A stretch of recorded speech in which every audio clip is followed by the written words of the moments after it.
Sure. It is.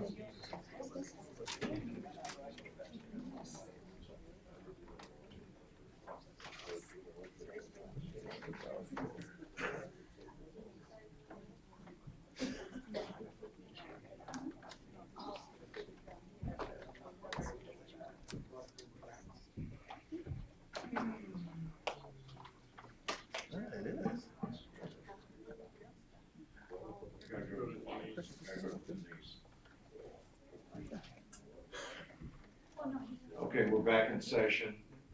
Mr. Bettenhausen, report please. Thank you, Mayor.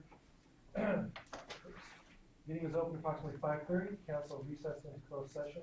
Consideration of closed session item number one. Direction was given, no final action was taken. Thank you. Thank you, sir. We're now at 6:21. We're now going back into regular session. Would everybody please make sure that your phones are on vibrate or shut off? And would everybody please stand for the Pledge of Allegiance and invocation? I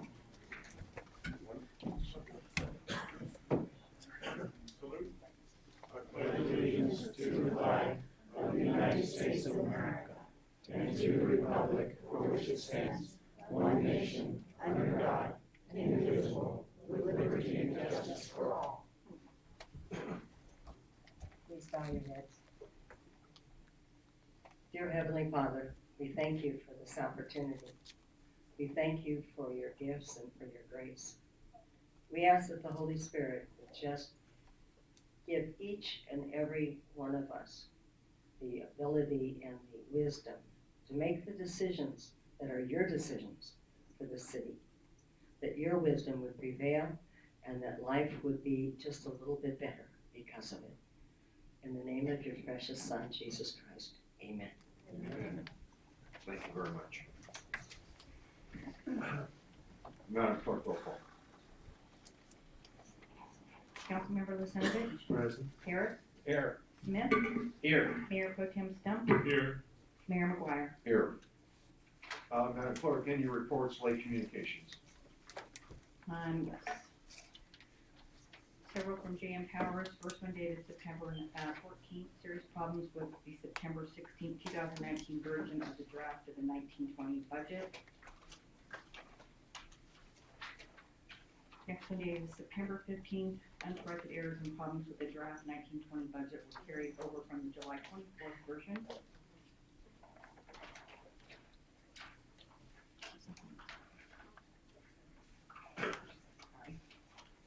September 16th, will the city divert scarce public safety resources to support Wasteland Weekend, September 25th through the 29th of this year?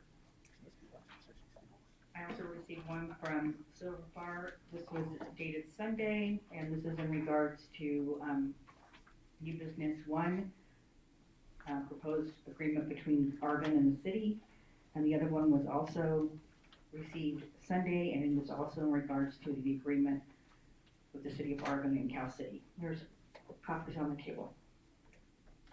And that's it? Thank you.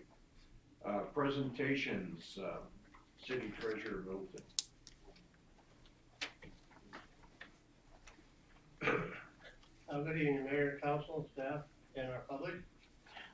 We, at the end of every quarter, have more bills than we should have. We spent $196 more than we normally do, but that's just the way the bills fell this month. We had on the 31st of August, $592,022 remaining. The month previous, we had $1,525, $1.5 million remaining. So we expected the bills to hit, they hit, and that's all I have to report. We've received no interest from our investment agencies. This is not the time of year that they give that out. Any questions? So the next time you give it, we should have all that information on what our returns have been on the investments, correct? Yes, and we'll have another surprise. I had to bring down another $1 million to cover the bills that we're presently paying. so, yeah. It'd be a complicated one, I'll write it down. Okay, thank you, sir. Civic community organizations and announcements.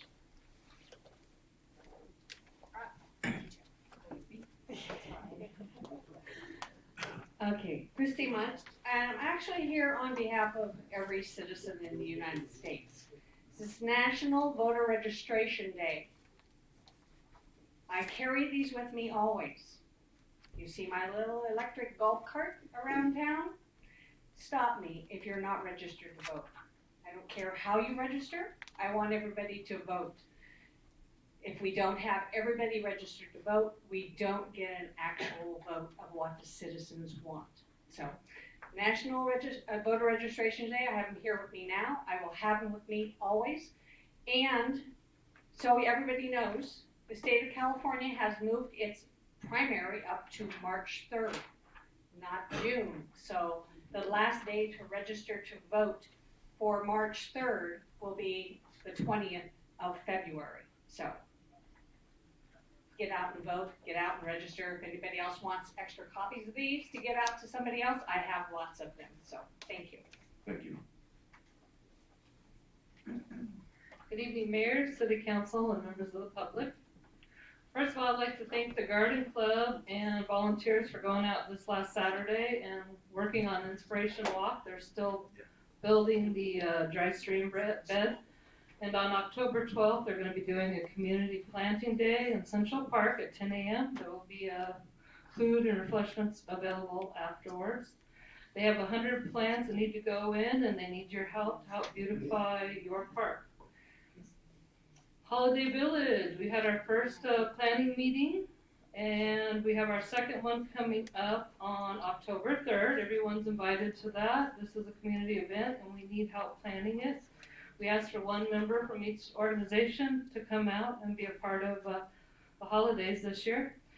We are doing our city tree lighting and parade at 4:15, starting here and ending up in Central Park for Holiday Village. The weekend is December 6th, 7th, and 8th, so save the date. And we still have vendor opportunities. We've already had, at least a fourth of them have been booked up. So we still have some vendor spaces to fill, so come on out. California City Renaissance Fair, this is our 16th annual fair and model train show. It's a wonderful family-friendly event that recreates the traditional English countryside. One that would sprout up around the Queen's Annual Progress in the Renaissance era. So we also have, for the first time, the Art Commission is doing a Chalk the Walk, which will be open to the public for participation as well. And the train show will be back in the gym. Admission for the day is $8 for adults. Children 12 and under will be free, and seniors and military are $5. And that's going to be on October 19th and 20th from 11 to 6 on Saturday and 11 to 6 on Sunday. We're also doing our youth basketball registration now until November 20th. We're looking for parent participation for coaches. The league is for ages 7 to 14. The cost is $65, $55 per second child. And we have a skills assessment on November 20th. On this Friday, we have our teen back to school middle school dance in the Strata Center. Admission will be $2 and the dance is from 7 to 9:30 p.m. There'll be prizes, games, and more. Trunk or treat is also just around the corner. So this is the time of year that we start getting your trunks decorated and come out and enjoy the evening. It's a daylight event for a safe and sane trick-or-treat event for young children. Candy donations are also being accepted, and of course we need your trunk. So if you would like an application for a trunk or treat, you can either email me, pick them up here at City Hall or the Strata. Thank you very much. What's the day for the trunk or treat? It's October 31st. It's on Halloween. Okay. Well, you never know. The high school could do their carnival on a different day, like if it was the weekend or Yeah, something. what they've done in the past, so that's why. Exactly. I think it's a Thursday, I want to say, but don't quote me. I haven't checked it out too closely. Thank you. Thank you.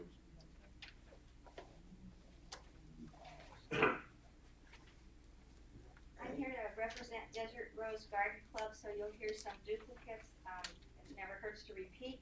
The Desert Rose Garden Club's Fall Plant and Garage Sale will be at 20245 Hacienda Boulevard, October 5th and 6th from 8 a.m. to 2 p.m. And there will be a large selection of plants and household items that helps foster what the garden club does in our city. On October 12th, as was mentioned, there's the Inspiration Walk, and there are over 100 plants that need to go into the ground, and your help would be greatly appreciated. And the third thing is there is a fall plant sale that is done through the county. The turn-in date for the plants is October 4th, and then the pickup date is October 26th. There are huge amounts of shrubs, perennials, grasses, cactus and trees, and the prices are very, very good. Here's a phone number if you'd like to call, 760-384-5477.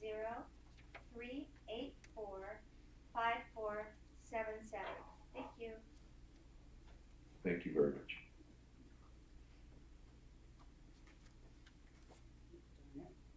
Don't start me yet. Okay, I'm Silver Farr, and I'm here representing Carla Connery of the Neighborhood Business Watch on behalf of the California City Police Department. Mrs. Connery was unable to attend tonight, and she sends her apologies. The California City Police Department is hosting the 17th annual National Night Out event on October 1st. This is a free event and will be held at Central Park from 4 until 7 p.m.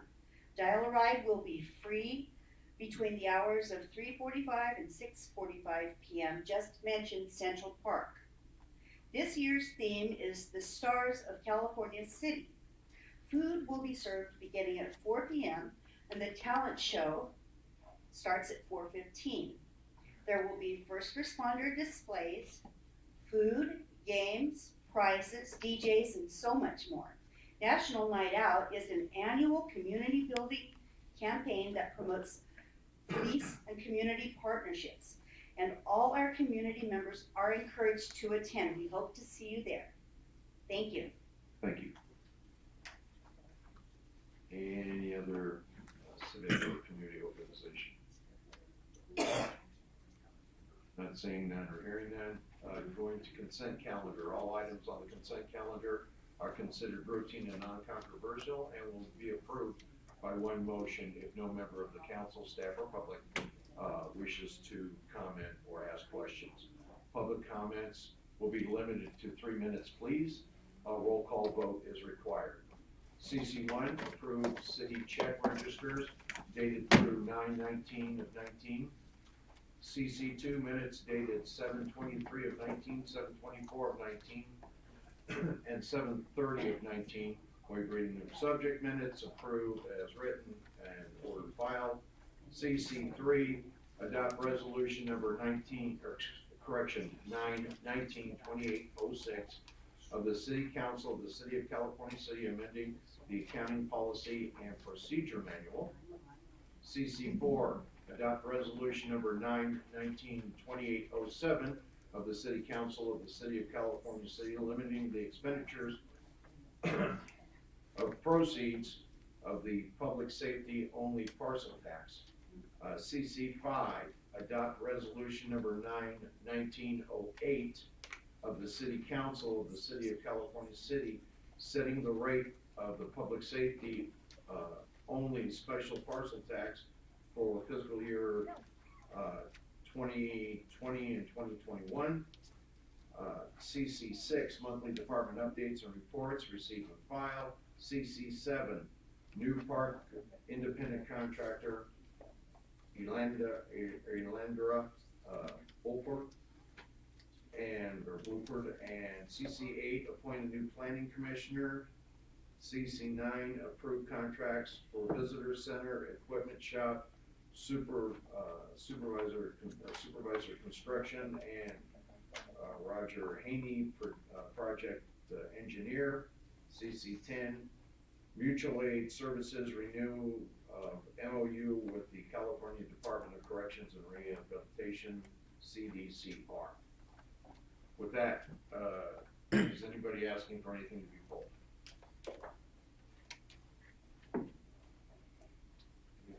I have questions on the check register. Okay, well, hang on for that. Anything else to be pulled? Sir? Sir? Anybody from the public?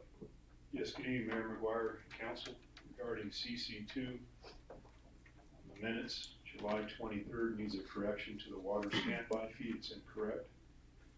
Ask you to pull that and discuss that. And then CC5, regarding the parcel tax, there are requirements in the ordinance that are not included in your resolution. Needs to be corrected. Recommended language has been sent to the city manager. I can't speak for her this evening, she's not here, but I can tell you that I believe that she's congruent that there's corrections that need to be made to both of those. What are you talking about in the ordinance? I didn't see anything, but can you tell me the statute and I'll look for it? Do you want to pull it, or do you want to do it now? Okay, we'll pull it and discuss it. But if you could get us the ordinance, we can look for it. We have the ordinance. These revisions. Pursuant to the ordinance, there's requirements when you set the parcel tax rate.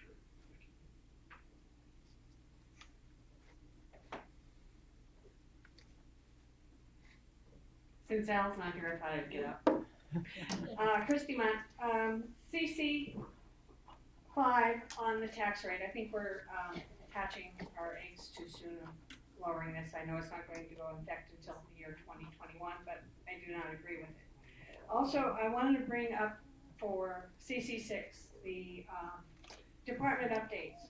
Just so people know, for new business 1, for August of this year, the animal control captured 50 dogs, 40 cats, 2 snake calls, and 3 pigs. Of those, 20 dogs were returned to their owners, and unfortunately, 9 dogs were euthanized here in our city.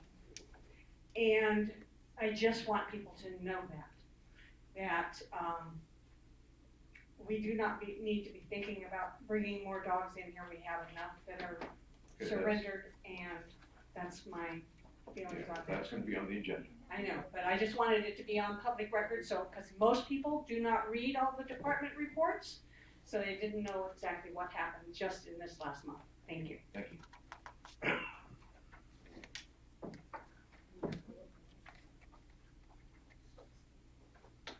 Jim Creighton, California City. So I can or cannot talk about CC5?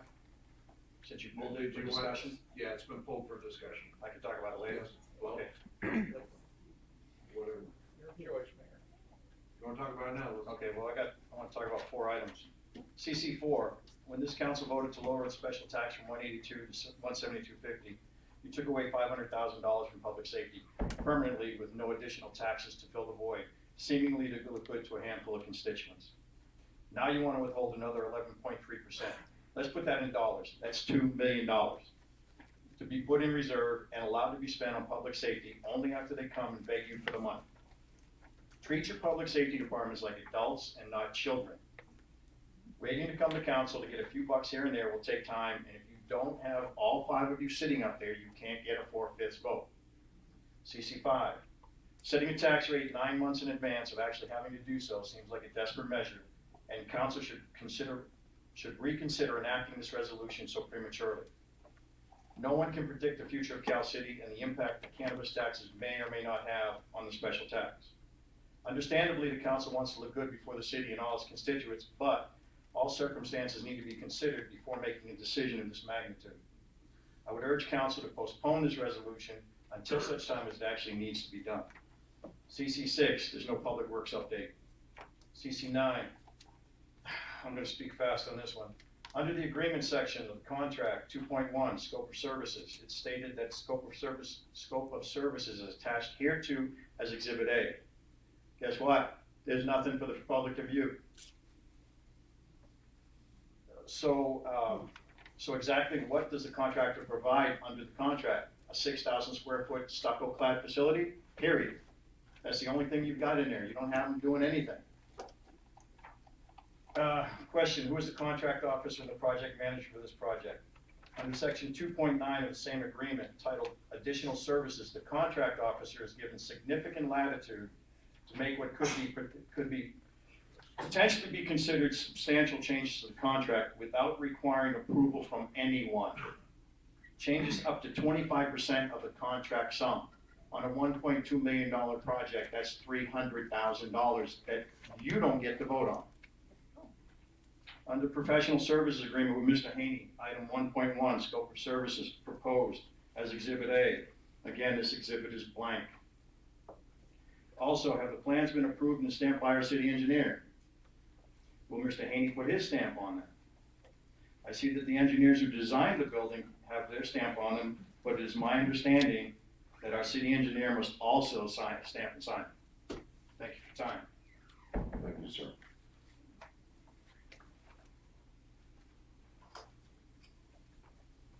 Mr. Mayor? Sir. Is it too late to request to pull CC9 with the information that Mr. Creighton just gave us? I don't see any problem with it. So we're gonna pull. Everybody okay with pulling CC now?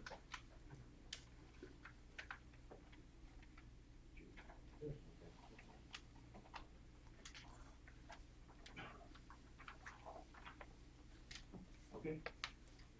Anybody? Okay, check register.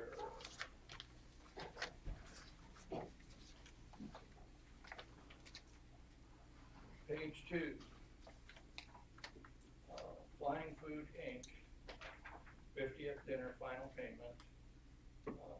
There was 2 checks there, $1,780.47. Since the city manager isn't here and it was the chief's dinner, can you give us how much money you brought in on that dinner? $5,700.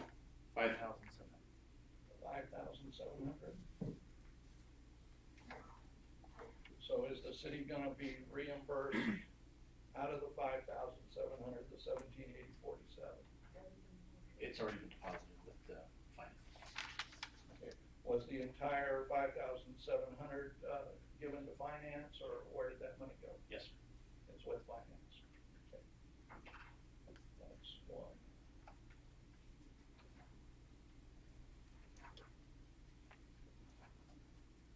Councilman Paris? Sir. Would the chief be able to address the folks that gave, purchased the tables that weren't there? I think it'd be good for the community to know who invested in, our gifts for kids at Christmas time. Would that be possible? That's your call, sir. If you'd like it, ask the Rock and chief. roll. Here comes the bus.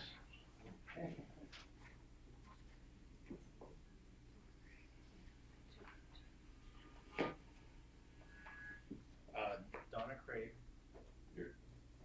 Donna Craig. Dennis Automotive, and there was 2 from Dennis Automotive. The 2 tables. Okay, those are the 2 table sponsors. Thank you. So you had 3 tables at $750. How many of those sold? None. Okay, at $500. None. Okay, so then the 300, all 3 of the $300 tables sold.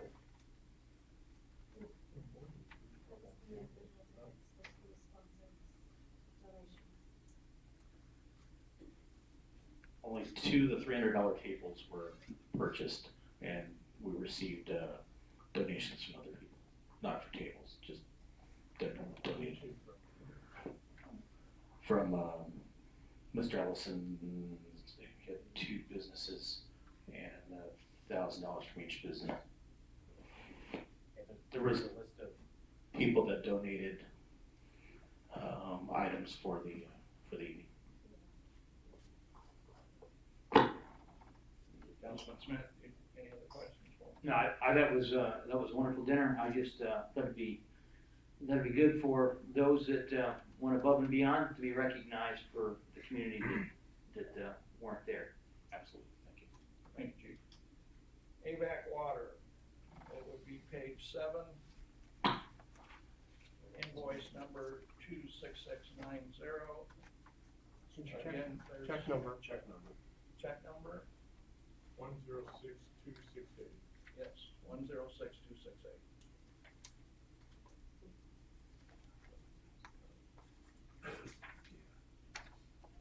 $92,208.34. I don't know if there's anybody here that can answer this, but where did that water go that we purchased? Nobody knows. Okay, I'd like that answered, from staff, if we can.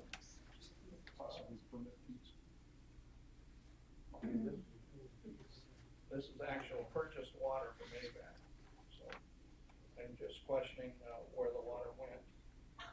Then, if we go to page 8, Cummings Sales and Service, check number 206726. I'll put the total down, there's 2 checks. There's no 72. It's 106276. Oh, 27. Apologize. All right. Again, Public Works is not here, so I don't know if they can answer this. We'll see if you can pull it up there. Mayor, Yes, City Manager, Lynn has told me that she will make sure all the answers will be out by Monday when she returns. So those 2, my concern was, Cummings Sales and Service, it just says building maintenance. It's my understanding that Cummins, is a diesel, motor company, and it doesn't match up with building maintenance unless it's regarding, generators. But there's a check for $2,398, $1,546. Just like to get an explanation on that. And then page 9, at the bottom, 2062, I don't know if it's 09 or 89, it's so small. Entron LLC. 89. What? 89. 89? Yes, it's 2 8 things. It says PDIT service, emergency PD service. Chief, I was of the understanding that we were using Entron for only emergency. Yes. Okay, and yet, PDIT service doesn't appear to be emergency for $896.75. I'm just concerned that, council, hasn't come before council to authorize this vendor to be working for the PD that I'm aware of, and that he was brought in for emergency services because, the other IT service, hasn't been brought back into the PD. Yeah, we were gonna be cut off by DOJ if we didn't have, things fixed. So that was, I explained this to the city manager, and she authorized, remediation to fix the fixes that DOJ requested. And then our 901 system went down. Again, I requested, they come out to get us back up and running. Okay, so that was, again, my concern is if we're gonna bring Intron on board, bring them before the council and bring them on board, cause we keep seeing monies going out to them, and yet, I don't know if he's an approved vendor or not at this point. So I'll just take that up with the city manager. That's all I have on the check register. I can answer one of those questions for you. Sir. The building maintenance one, Cummings Sales and Service, Yes. there's a diesel engine at the waste treatment plant, and the maintenance is on that. Sewer plant. Sewer plant. Okay, thank you.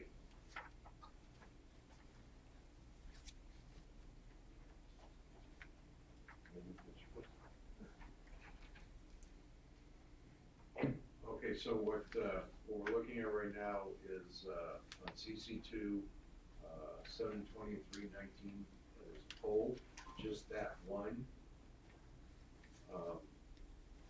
CC four was pulled, and we talked about CC five, that was pulled. Anything about CC four? Anything on CC four?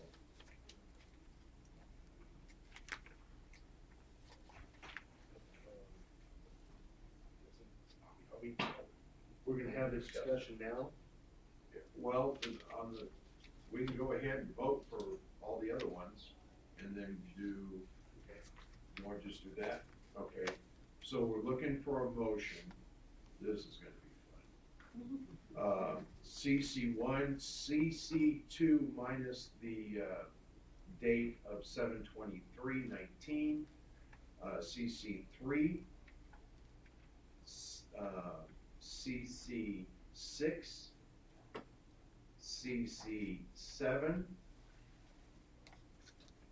CC eight, and CC 10. Mr. Mayor, CC four wasn't pulled, was it?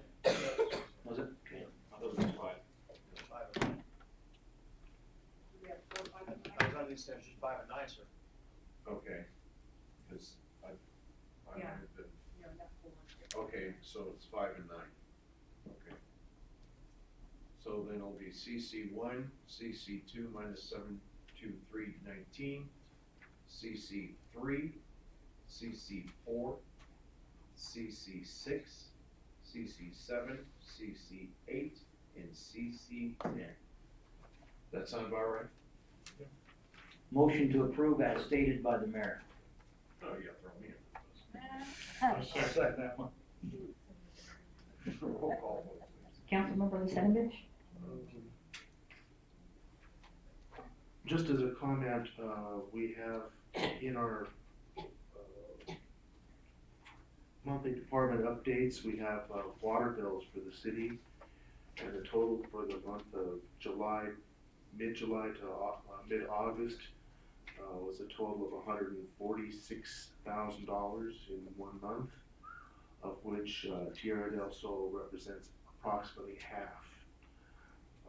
I do believe that there's been some significant throttling of our water use. We expect to see some significant reduction in the total cost of the water to the city. On the consent calendar, I have a potential conflict of interest on CC7 and will abstain from voting on that. Otherwise, I say aye on the rest.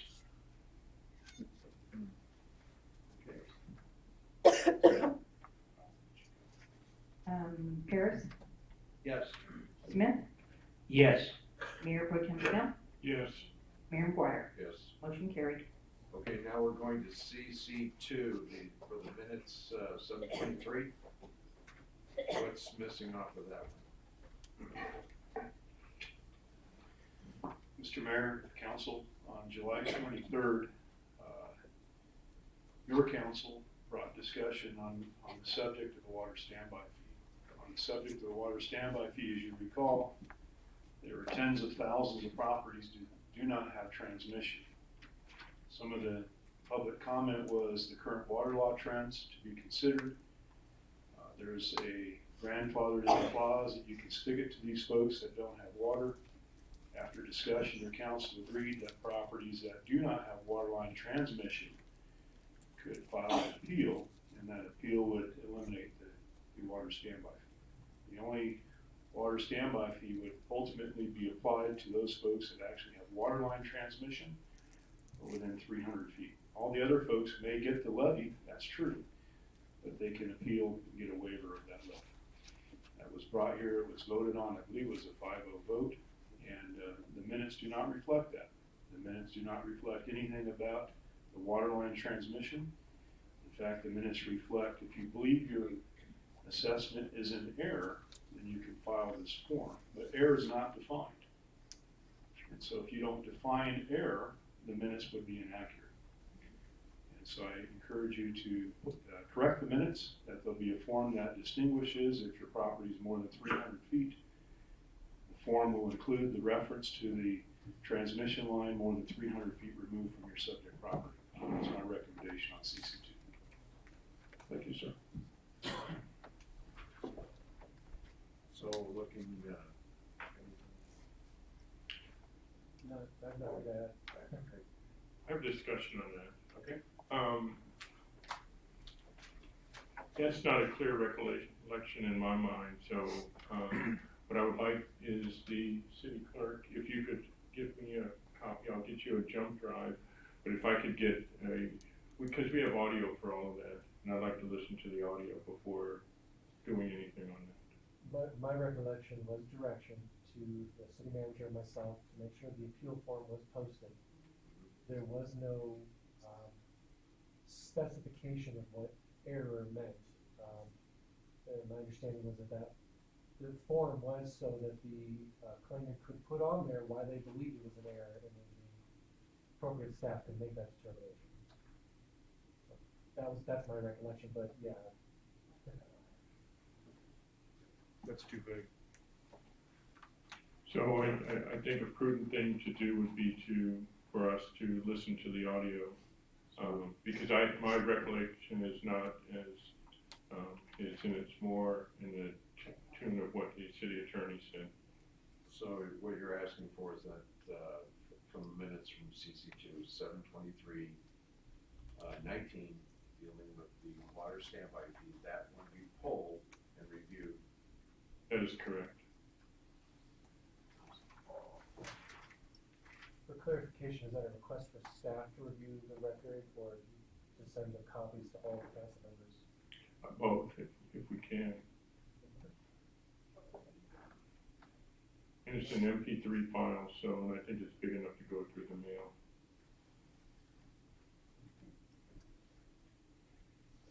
So that'll be rough. We don't have to take any action on that, do we? Okay. All right, thank you. CC5, who wants to bring up that for more discussion? That is adopt a resolution 1908 from the City Council of the City of California City, setting the rate of the public safety only special parcel tax for fiscal year 2020-2021. Mayor McGuire and council, with respect to CC5, I appreciate the intent of the council to hold to the promise that was made. I appreciate the intent of the council to limit the parcel tax to $153 a month. All of that I'm congruent with. There is, however, one additional concern, and that is that in the resolution and subsequent ordinance, we also have to take into account all additional taxes that are accrued into the city general fund. And so when we receive the property tax increases, when we receive the sales tax potential increases, there's a sales tax on cannabis. There's also a cannabis tax. And so when those taxes are accrued into the general fund during that fiscal year, as you know, the ordinance requires that we reduce the parcel tax by 90%. So therefore, I'm congruent with the intent to limit the tax to 153. I encourage you to use the word limit, not set. So we're not setting the maximum rate. We are limiting, establishing a maximum rate of 153. That's my recommendation to you. It's your pleasure, but however, with respect to actually setting the rate, it cannot be set more than those taxes that are reduced from the parcel tax. Thank you. Thank you, sir. According to the ordinance. Anybody else? Nobody else coming up here? I have a question for council. I've been hearing that, and I've been sent a Facebook page that stated that one of our council members has stated that if we do this 153, the council member is in agreement that the PD should go dark from 12 a.m. to 6 a.m. I want to know if the council, if any one of the council members have made that statement. Not me. Certainly not me. on my dreams, no. So, you know, I would like to know where this is coming from, that, we, you know, first of all, we made that statement, so that's obviously an error. It appears to me that this is scare tactics for us not to do this. You know, in the past, when well, I'll direct it at, the chief, it's my understanding that, in the past, when an officer had made a comment on Facebook, that he was disciplined and given time off for it. Is that a correct recollection? So I'm gonna skirt carefully on this. Personal issue. Yeah. Yes. As a city, It's personal issue. yeah, as an attorney, I recommend that details of any personnel issues not be, put in the public. Well, details, okay, so my concern is if this officer was,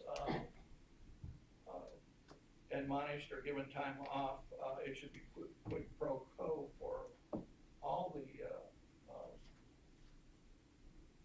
it should be equal for everyone, okay? So if members of your department are making this statement, and I say if, because I'm not sure, I feel that if you have disciplined one, then, you also need to discipline, it has to be scaled across the board, not just one gets disciplined and one doesn't, is my concern. I'm very concerned as to where this came from. I'm not gonna make statements on who, you know, but, I think something should be done.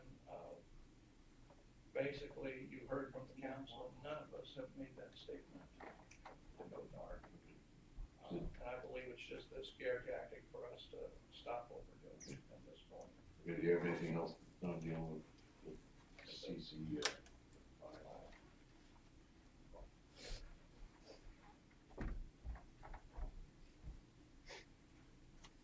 Anybody else dealing with CC 5? Sir? Mr. Bentonhouse, if I could direct this to you, spoke with you before the meeting, in regards to the wording of CC 5. With the resolution as is written, does this cap the special tax at 153, given the opportunity for the other taxes to be able to be levied? Yeah, I'm confident in the legal sufficiency of the resolution as drafted. DJ is correct that there is a calculation that's required by Measure C. And the issue was that that calculation cannot be performed until all the information is gathered, which won't happen for the 2020 year, for next year. So we crafted this resolution to comply with your intent, but also comply with the law. It does use the word set. More than likely, once we get those numbers and can do the calculation, we'll have to come back to you with a resolution confirming these numbers. So it will have to be brought back to you, but to complete your desire to set this number as it is, this resolution is brought forward to you to communicate that this is where you're putting that number. Yes. Three of us sitting up here made a promise to all of you prior to Measure C passing. And I believe, in my heart of hearts, it's the reason that Measure C passed. We promised all of you that if you passed it at 182.50, that we would immediately lower it to 153 because we couldn't go back and change it since it had already been sent forward to the county. So that's what we promised, that we would lower it to 153. Now, a lot of us weren't happy with the split because the split was a 50-50 split as far as revenue, but that's not what we had in the past. The police revenue should be higher than fire. However, at this time, we have fire purchasing a fire engine that is about $800,000, so it can justify them getting the same as police right now because we're going to pay for that in 4 years. So everything is worked out. But three of us up here, again, promised 153, and we said that we would do that immediately after it passed. So the alarm out there for, and not that I'm a social media creature, but all of the people on social media are saying, oh, there's gloom and doom. Well, we promised you 153 back before Measure CPAC, so we're just delivering on that promise now.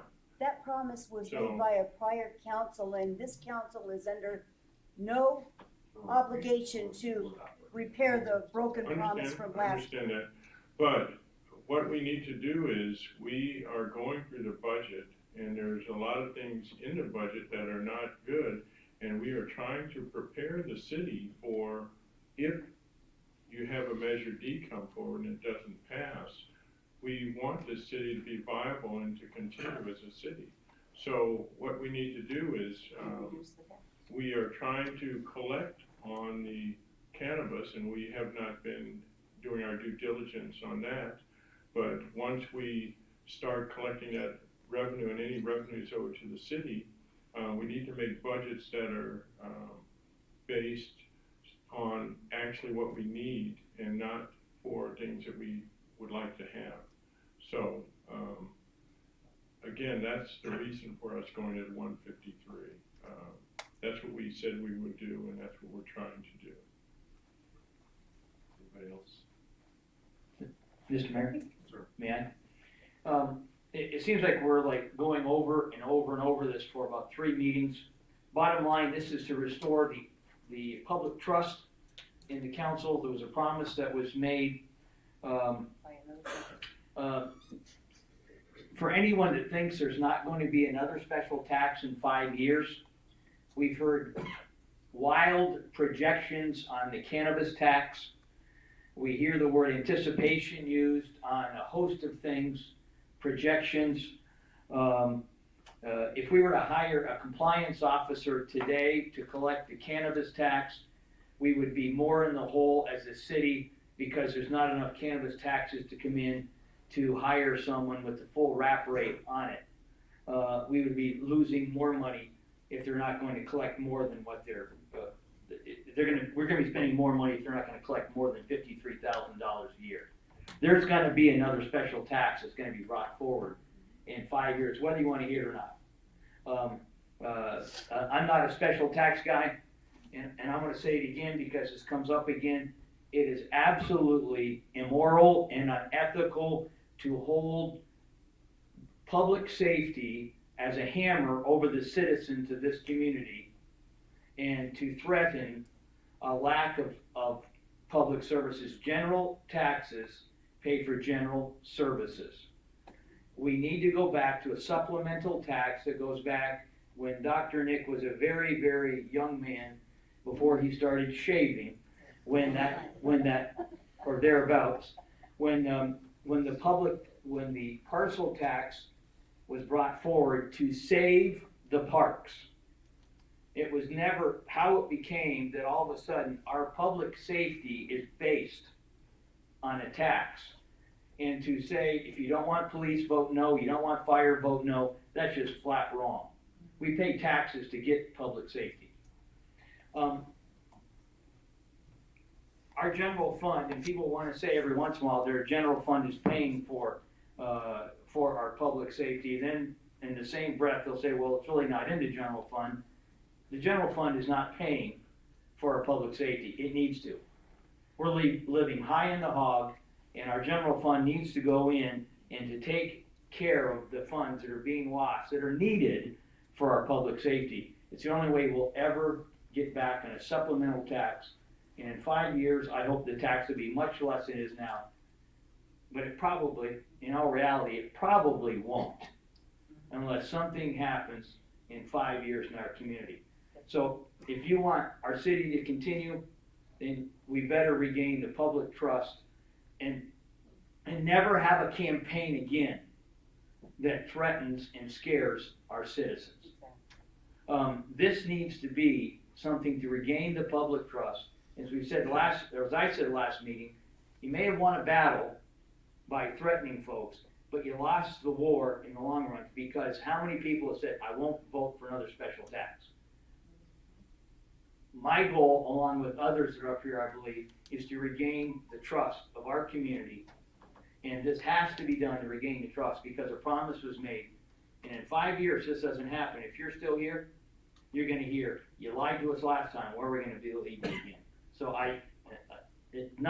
we have to do it. It has to be done to regain the public trust.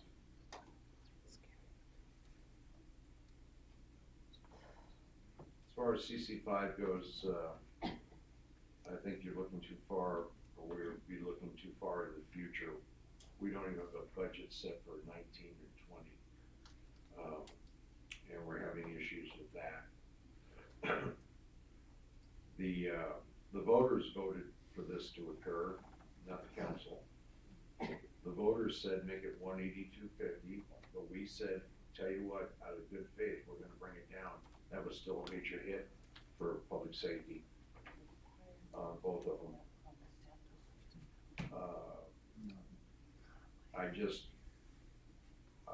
I think it's the wrong move to do this at this time. We're basing everything, I don't wanna base anything off of promise, I'm gonna base it off of facts. And so with that, Well, Mr. Mayor, we promised. it doesn't matter what we promise. Yeah, but we promised, we said before they voted on Measure C, we said if you approve Measure C, we will lower it to 153. I have a witness right over there, and he'll tell you that. So that's what we said, and that's why it passed. No. Madam No. Clerk, can we just do a roll call on this, please? Motion to approve CC5. A second. For the first and second. Councilmember McGuire, I'm sorry, let's start over. Councilmember Cenovich, Aye. Smith? I'm sorry, Aye. Harris, Yes. Smith, Aye.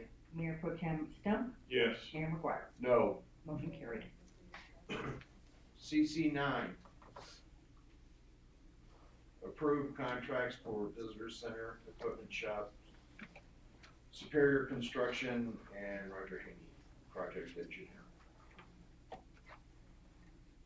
Mayor, Sir. in light of what Mr. Creighton has brought before us, I think we need to pull this at this time and go through it in more detail, because there is a lot of things missing that we need to identify and be sure it's in the contract.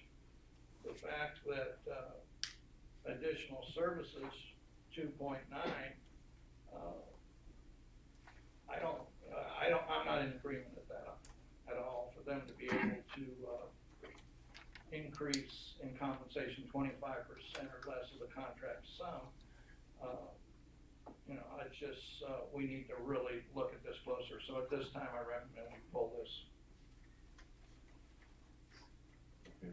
Anybody else? I second that. Anybody from the public on this? I have to agree with you on that. My concern was, when they brought it up, that there was gonna be 60,000 in electrical work to be done. But that was supposedly donated, through the city.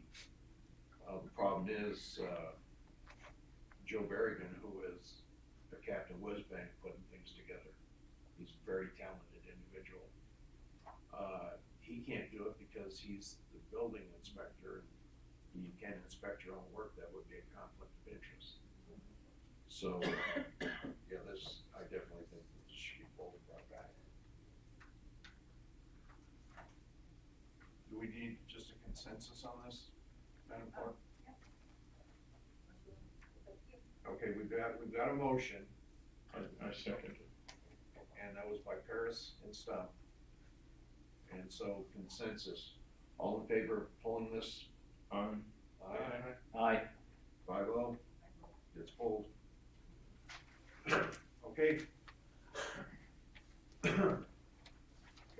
PH1, public hearing, waste management, proposed rate increase. City Manager Lynn, she is out, 2 reasons. She's a new grandma, which is really kind of cool. Second, they lost a family member in a traffic collision, so that is why she's not here. Please. Thank you, Mayor. This is, public hearing is called for an annual rate increase from Waste Management.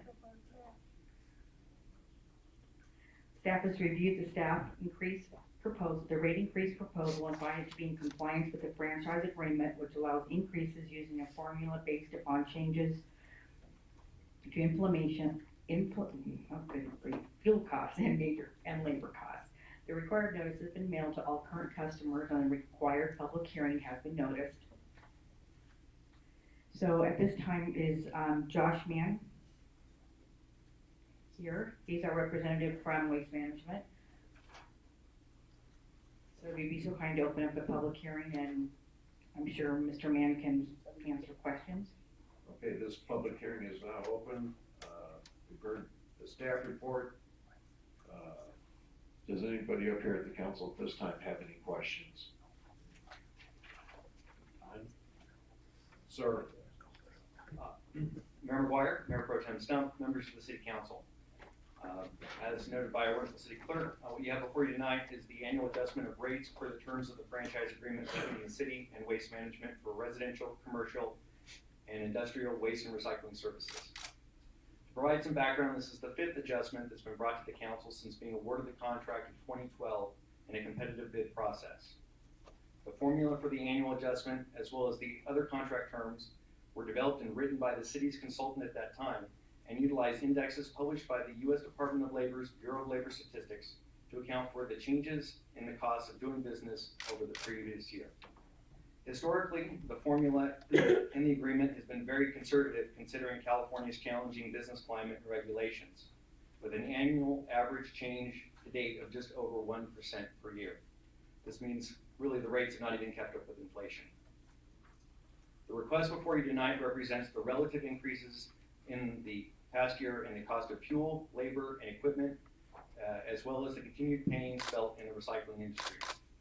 As I believe I presented here last year, new regulations, trade restrictions, and material standards enacted in the past 2 years have driven recycling collection and processing costs to new highs, while commodity values have hit record lows.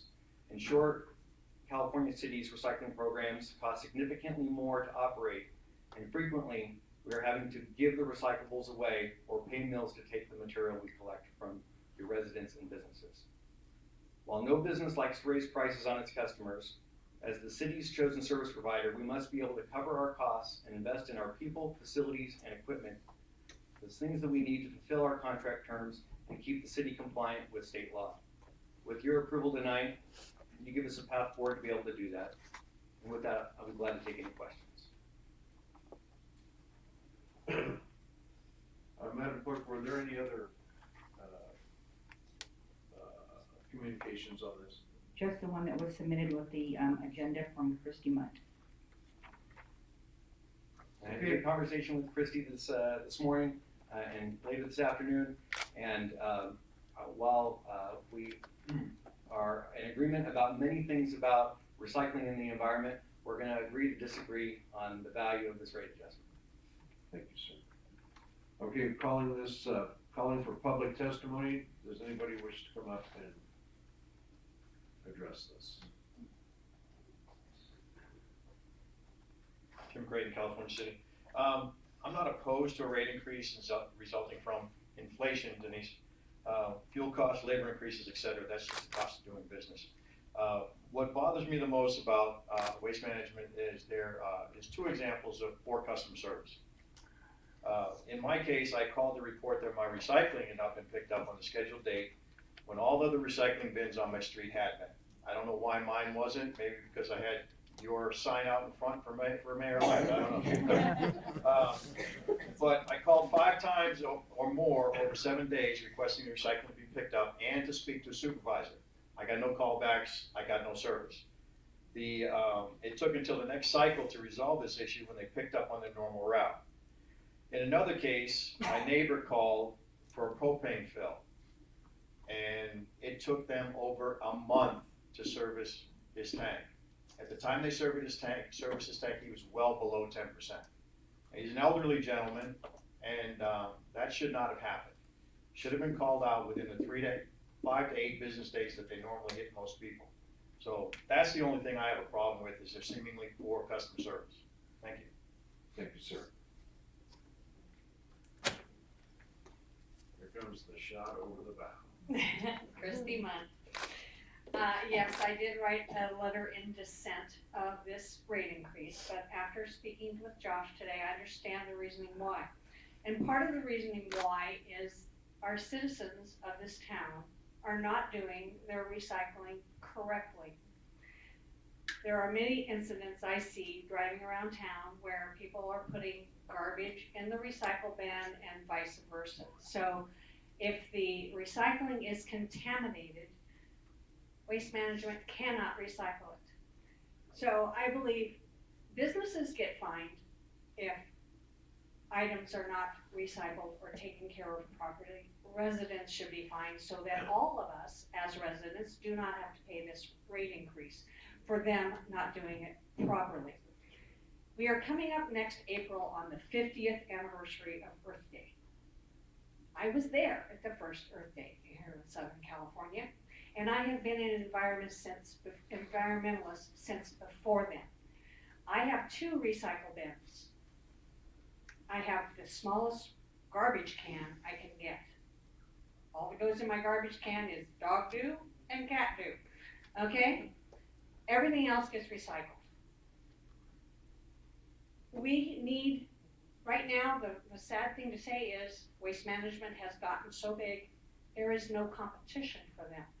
There are no longer any local recycling businesses. Ben's is no longer in business. I was not here, but I lived in El Cajon, Southern California, before I came here. And in that city, we have been with Waste Management for years and have 3 recycling bins. Your garbage, your recycle, and your green waste, which is what we're going to be going to statewide in the next couple of years. So I would like to see some more information being put out for people to know what they can and they cannot put in the recycle bin, and what they can and they cannot put in their garbage bin. I chose not to have any kids because I believe this world is getting overpopulated. And our environment is a finite item. We do not have everything that's going to be there forever. It's not going to be like when we were kids and we could run down the street and not have to worry about anything. My mother grew up in the Depression. She didn't throw away anything. She saved rubber bands off newspapers. She saved every Ziploc bag and washed it out and used it again. We have to wake up. This being Climate Change Week with the UN, wake up, people. This world is not going to be here forever. I won't see the end of it, but some of your next generation might. Thank you. Thank you. Anybody else?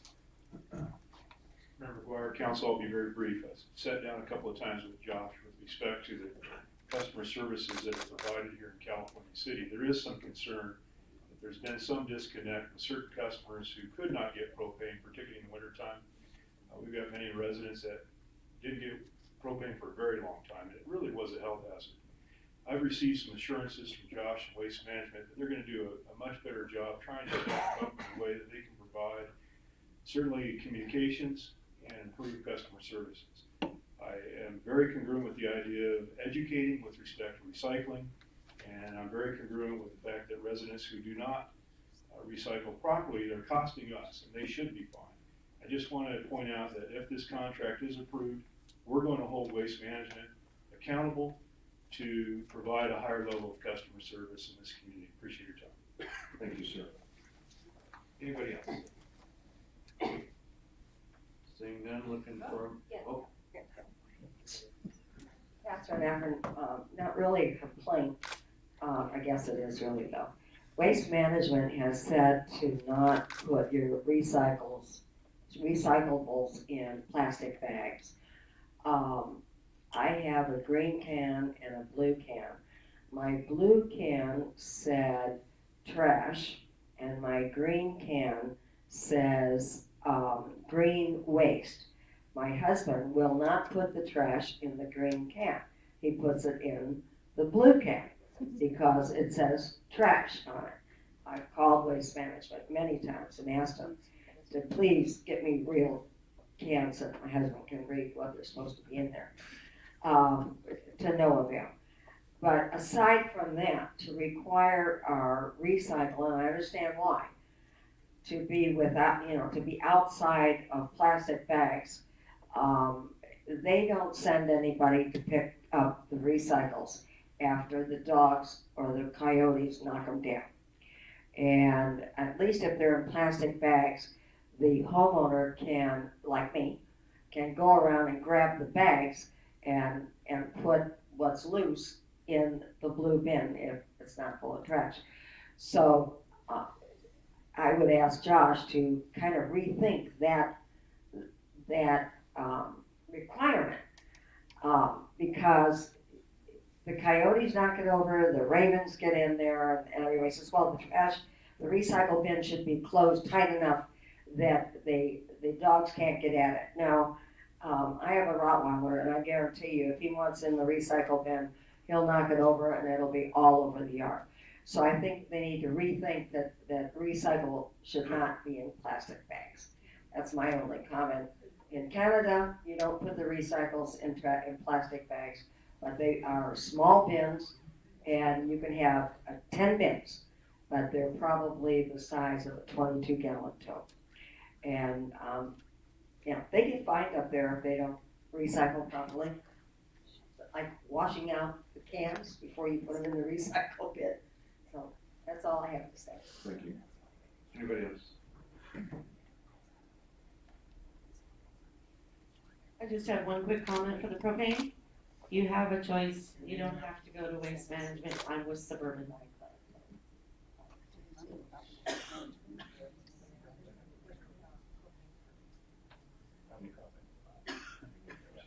Anybody else? Hearing nothing from anybody else, looking for a motion to close I'd public. like to say something. Closing public, Make that motion. second. Got a first and second, all in favor? Aye. Council discussion. I've had a lot of calls, and all the calls I've received is primarily on the propane. We have a pastor that is in hospice. He just came back from the hospital. He has a automatic refill on his propane. The tank is empty. They've called and called and called. He is dying. He's with his last days, and no propane, no heat in the house. And, it's, again, I've had 3 different calls on the propane issue, but not anything necessarily on the trash issue. Thank you. Everything, sir. City's trash ordinance requires that people put their trash in a bag before they put it in the container. That is the city's trash ordinance. I didn't agree with it when it was passed, but that is the law as it's written for the city. I met with the representative from Waste Management, and he relayed that a city engaged a consultant, and the consultant's review established this basis for adjustments to be made. I don't remember that review performed by the consultant, and I didn't, as part of today's packet, receive a copy of the Waste Management contract either.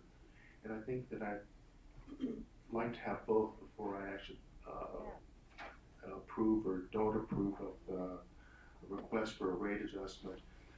If it's in the contract, then we really can't deny it, and we have to understand the costs of doing business, and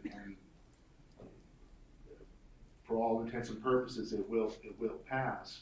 But I do think that I need to have the consultant's review to see if these things are actually mandated, or whether these things are requested the rate increases, because I have no way of knowing if that's the truth. And I did not, again, receive the contract, so I don't feel capable of making a decision tonight. Okay, thank you. Mr. Mayor, I had the opportunity to meet with Josh, and with both of them. They offered me, set them up for coffee. I had a glass of water, no food, no drink. I don't hold that against them whatsoever. That was my choice. I really appreciated the fact that Waste Management was very honest about the propane issue. Across the country, Waste Management and propane do not go hand in hand together. This is something that's brand new for them. I appreciated the honesty that they shared, that there are issues, there are growing pains, they're working on that. I'm not excited about paying any money that I don't have to pay. If it is in the contract, then it's kind of a moot point that this is supposed to go on. We're kind of going through the process. I am grateful for Waste Management. If you remember, I was very much a proponent for Ben's. They serviced us for many, many years. Waste Management was the big guy coming in, but after meeting with the representatives, and I've met with, talked with Josh on a number of occasions. He spends a lot of time in city chambers, willing to talk with people. I really see them as being incredibly responsive. But I would mirror Dr. Nick.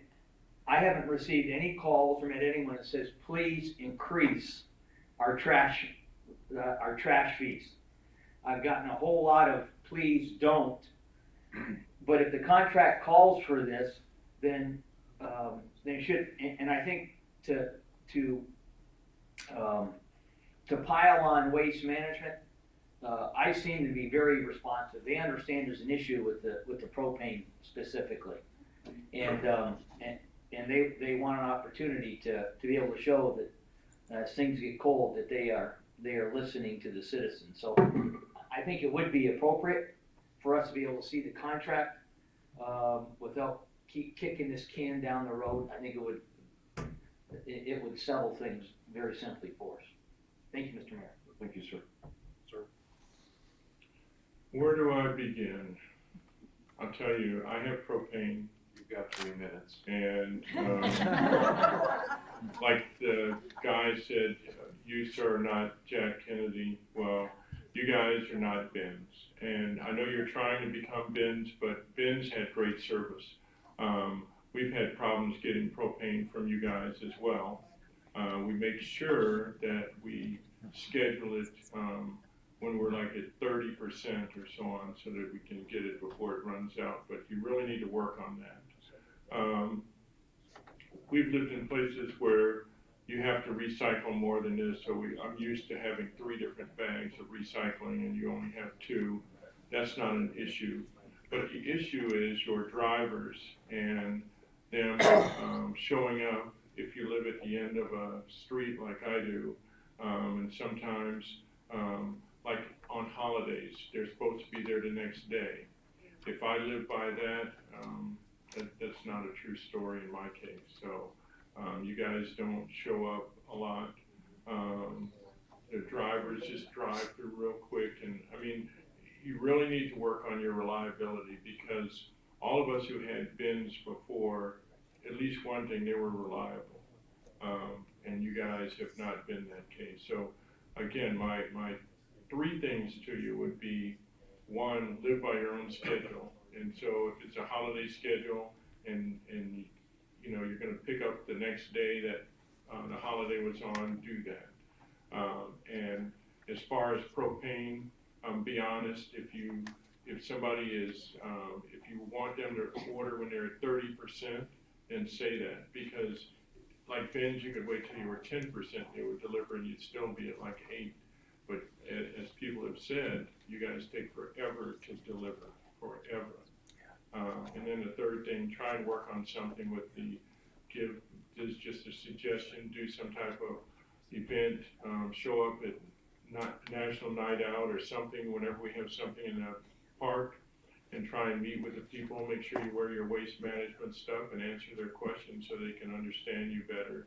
And when they get their 8.5% increase, if we do approve that, that there'll be understanding and we'll understand the issues that you guys go through. And while you're there also, you can educate them as far as this goes in a green one, this goes in a blue one, and this is how we need to do it. Thank you. The one thing that, that people don't discuss is for, when you're recycling, the state of California has a department, and they do not play games. They need lots of recycling. They mandate it. And if the city doesn't meet their mandates, the city gets fined $250,000 for each violation. I learned that when Ridgecrest got fined that, but there was things that went on that created that beast. The one thing I hear on this is customer service. That's what everybody wants. The one thing that I get when somebody bends my ear is that they feel like we're being treated like a third-class citizen. And we're just as good as anybody else out there. Better. Yeah, we are better, but, you know, I'm not gonna talk about propane, everybody knows that. We know there's Houston, there's a problem, let's get it fixed. I had one business contact me when we were talking, and they said that they called in, and they need to get a new commercial one because the wheels were gone. And I can give you the name of the company. We'll do it offline. And it hadn't happened. I don't know if it has since then. I'm just passing on. A lot of when there was an incident where a gentleman was calling in about the trucks leaking fluid, and they did it in front of my house, and I took pictures, and it's about a 4 by 12 foot fluid. It's still there. And I think my personal feelings is that there is a supervisorial problem, I guess is the word, dealing with the people where you guys are. There's not a problem because you guys jump through the hoops and make things happen. But between the people that are paying for the service, somewhere in between where we are and you are, there's a problem.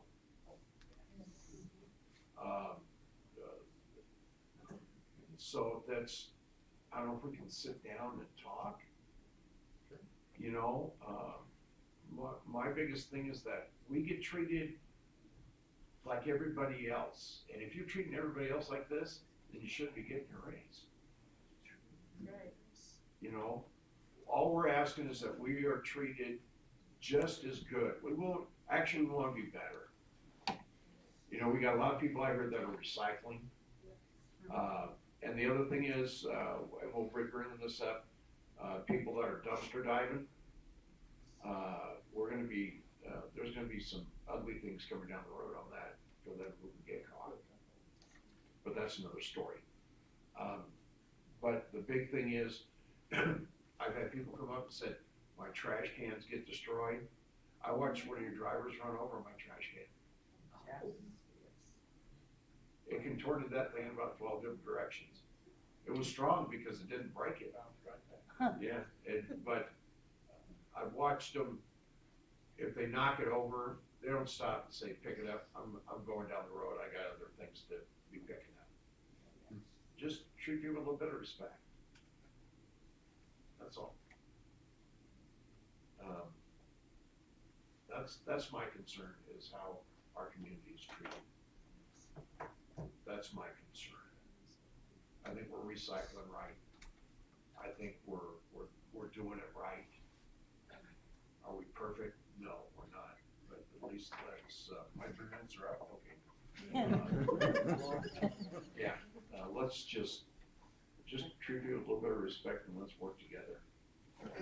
Okay. Okay, that being said,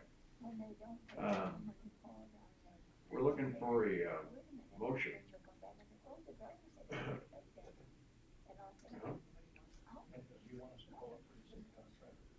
I've asked to see the contract, and so you can get a vote without mine.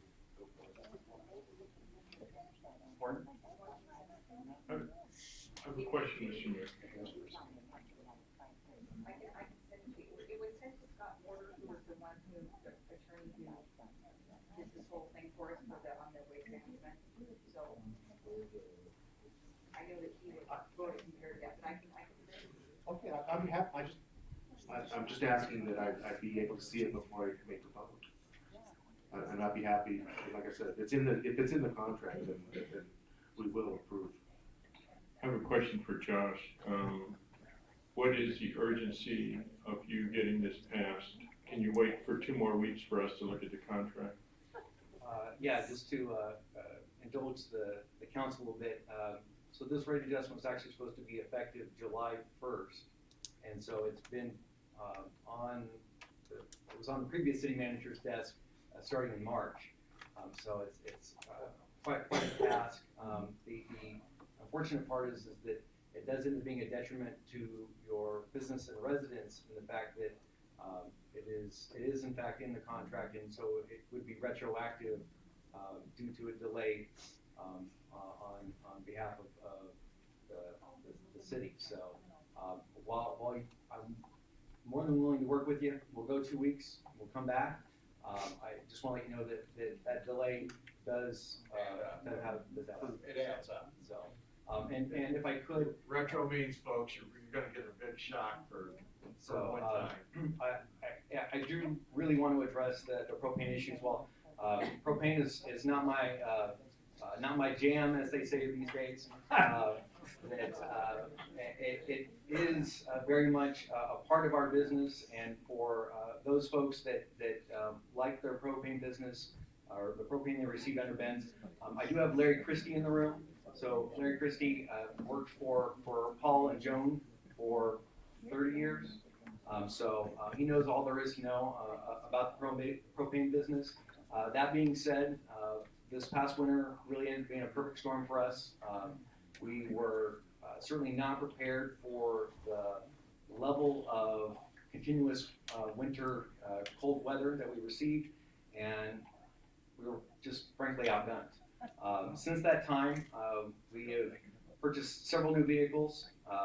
So 1 new boom truck, 2 new delivery trucks, that gives us a total of 10. So basically a 20% more capacity there. We also completed overhauls, maintenance, and repairs on all our existing vehicles. This was an acquired business, and so sometimes you get the good and sometimes you get the not as good. So we're certainly ready in that respect. Obviously it takes drivers. So we've hired additional propane drivers. These are folks with hazmat certifications. We've also put together a revised contingency plan. So that allows us to reassign 4 additional certified drivers that are employed in other departments for propane services as needed. That gives us a total of 14 certified drivers, which is a 100% increase over last year. One of the new things that we're going to be rolling out, Waste Management's a big believer in the value of technology. We're going to be deploying electronic tank monitors. So we're not relying on you telling us when your tank is low or us going out and having to look at your tank to make that happen. The idea is that technology is going to tell us your tank is low and you're the first guy in line. We've also updated our propane delivery routes such that there's a propane delivery truck in the vicinity of California City each and every week. So definitely a restructuring of how our routes are handled. And then all of our trucks are now equipped with onboard computing units similar to what we use in our waste collection vehicles.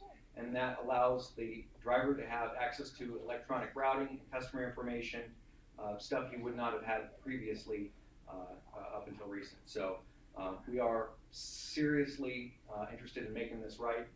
We know that, Waste Management put our name on something, we need to live up to that name, and so, we were making a commitment to get propane right for our customers here in California City. Thank you, sir.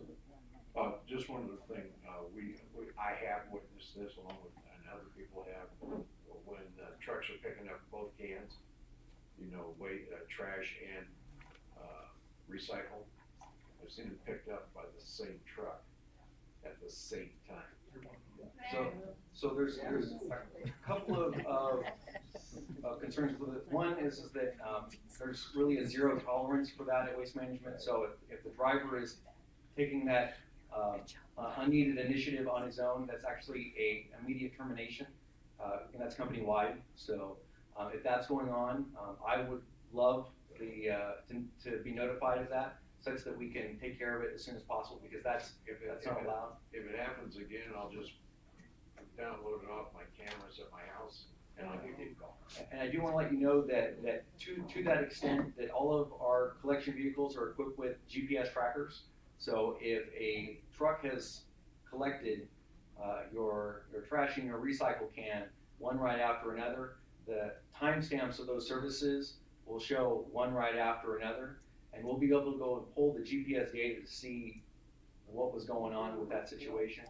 I will say that with the stricter requirements on recycling, we are certainly being more diligent about contamination issues. So from that standpoint, you may see a trash truck pick up a contaminated recycled can because it cannot be picked up by the recycle truck. So. All right. Thank you. Mr. Mayor, one quick thing. Yes, sir. Josh has been here really for months, even years now. And I never thought I'd be a proponent for waste management. It wasn't on my bucket list. But he has been very incredibly responsive. And if you got issues, I encourage you. He wears his shirt. He's not afraid to talk to you. Come up to him. But I would ask you to do a favor for our community. On your way home tonight, would you stop by Catherine's house, talk to her husband, and talk some sense into him if you wouldn't mind, please? All right, so,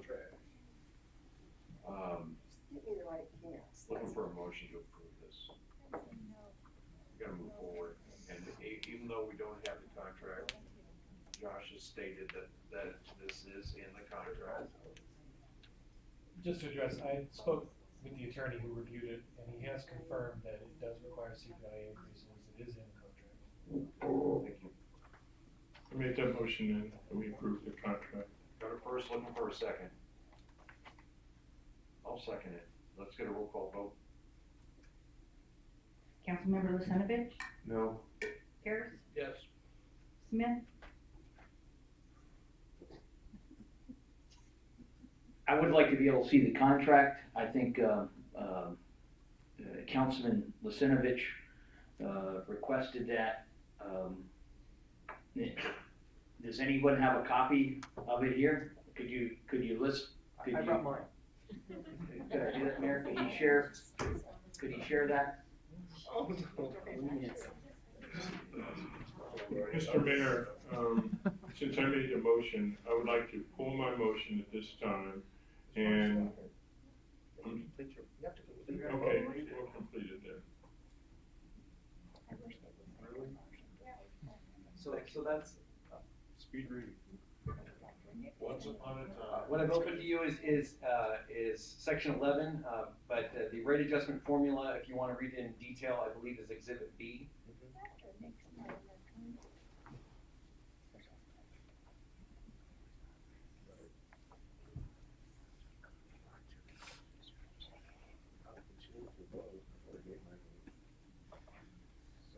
Yes. Yes. Mayor McGuire. Yes. Motion carried. So you can read that. Happy reading. Thank you.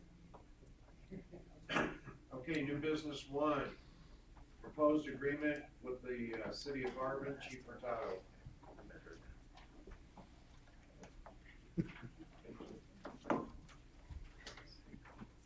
We're gonna start it off with, I'll end this with shoot the messenger. The California City Police Department has its own animal control services.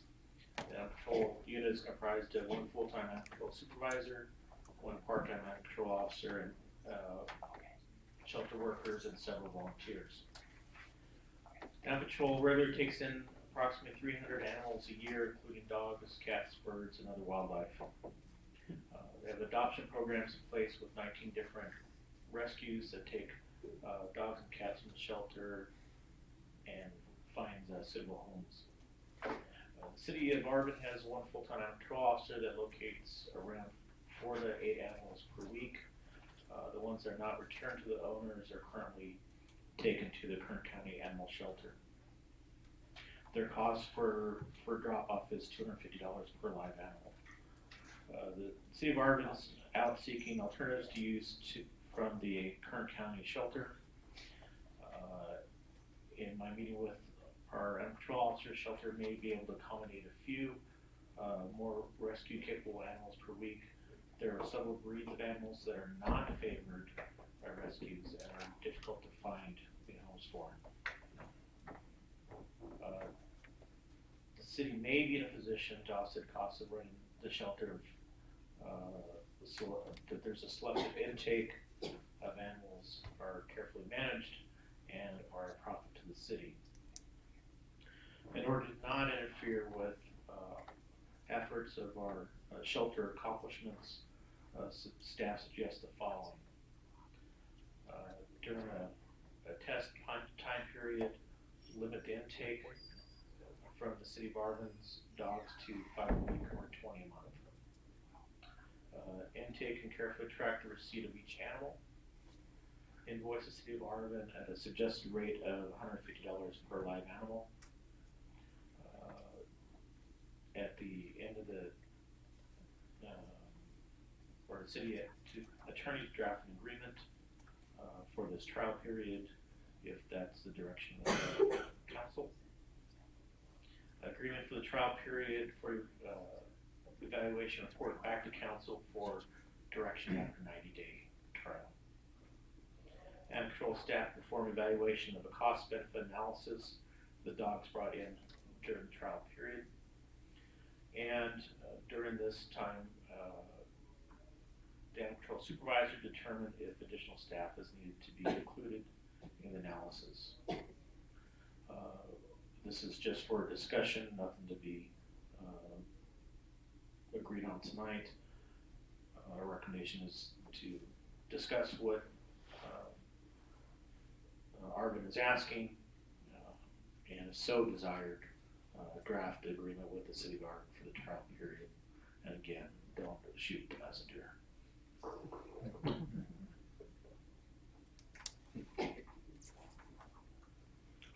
Okay, is there any comment from the public? You have mine. Yes, there is. Hi, Diane Perry, California City. First of all, I thought this was going to be a discussion of the shelter master fees, not taking in dogs from other cities. The information I had provided was last minute, so the actual numbers of animals taken in is around 900 a year at our shelter. Also, the number of consistent rescues are about 3 to 5 when they can. Rescues are generally full and it's difficult for them to get to Cal City due to being isolated. Many times I help with transport at no cost to help keep kennels open. I also go up after hours to get animals returned to owner or adopted to keep the numbers in the kennels low. Kern County Animal Services and other city shelters run by PD provide shots on intake, the HPP and Ward and Tellem. They also have a vet on site to take care of any strays that are injured or hurt. We do neither. If going to take on other dogs from other cities, this needs to be done and train paid shelter staff to do it. A tray of DAPP costs about $85. This takes time to give a shot, document paperwork, etc. Shelter workers are part-time, 6 hours per day. Besides cleaning kennels, they must do intakes on all pets that come into the facility. Weigh the pet, check for chips, fill out paperwork, take a picture. If chipped, it takes a lot longer because you have to call the chip company and all that stuff. Daily, they clean all animal kennels, dog beds, bowls, wash, laundry done, answer phone calls, take in owner surrenders. Paperwork must be filled out. Help potential adopters when they come in by taking pets out to the play yard to see how they do with the potential adopters for their pets. Take dogs outside the play yard, put cats in the cat playroom. Take care of any adoptions that occur, that paperwork filled out, vouchers completed, funds charged, clean the front yard, water trees, all these items take time. Reminder, there are 18 dog kennels and 18 cat kennels, plus if any pets were put in the 3 outside drop kennels, they also have to be cleaned, which takes time. We have lots of dogs that someone may consider adoptable that languish for months. Example, a beautiful husky had been there for a month from the 15th of August to the 16th of September until recently adopted. Within the last few days, we went from 5 to 19 cats. Much more time is involved to clean just this area. Euthanization rates will likely go up, which will increase drugs and freezer pickup costs due to pets being euthanized. It appears some folks may think rescues are just waiting to take all our pets. That takes a lot of effort to do this, to work with the rescues and everything. It doesn't happen by waving a wand. It's a lot of effort. We'll need someone who can coordinate adoption, rescue interests. It all takes time to input kennel cards, post all pets on Adopt a Pet, continuously post the shelter animals and other pets that may be lost on many different Facebook groups. In fact, I post so much I get in trouble sometimes. Replying to emails, et cetera, et cetera. Shelter worker will not have time to do all this. I have worked with the Hagel Foundation to get a spay and neuter program for the adopted pets, which had been non-existent for a few years after Basic Needs Foundation stopped their support.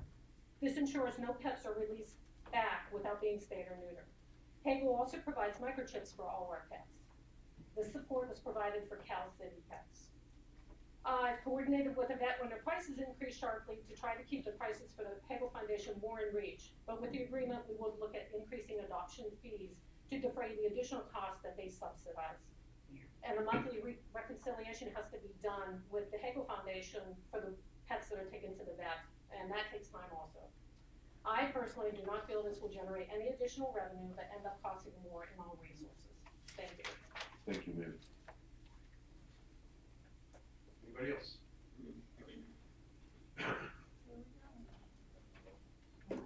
Here I am again, Christy Munn. I have 3 dogs. 2 of mine have been rescued from the local animal shelter. One just in July. And so you people know that without Diane and Jim Creighton, this shelter would have been closed years ago. Their volunteer time is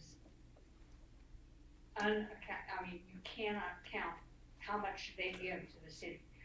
We cannot be bringing dogs in from elsewhere. And as for rescues, I volunteer for rescues. I transport dogs from one place to another. I foster dogs. I fostered 3 puppies, and it's not easy to get fosters to take dogs. Some are looking for a particular type of dogs, some will have nothing to do with pits, others are strictly pits. And I fostered all kinds of dogs.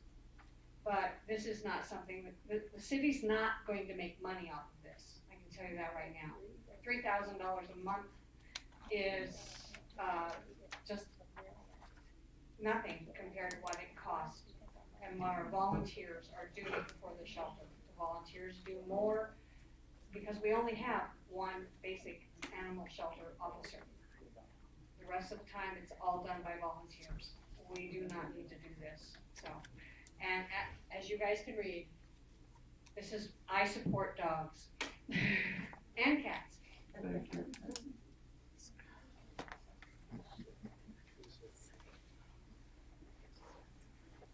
Starting to feel like Al. Jim Creighton, California City. We've all received correspondence from Ms. Wood, Ms. Lerner, and Ms. Farr regarding the current conditions at the city shelter, so I will not talk to that again.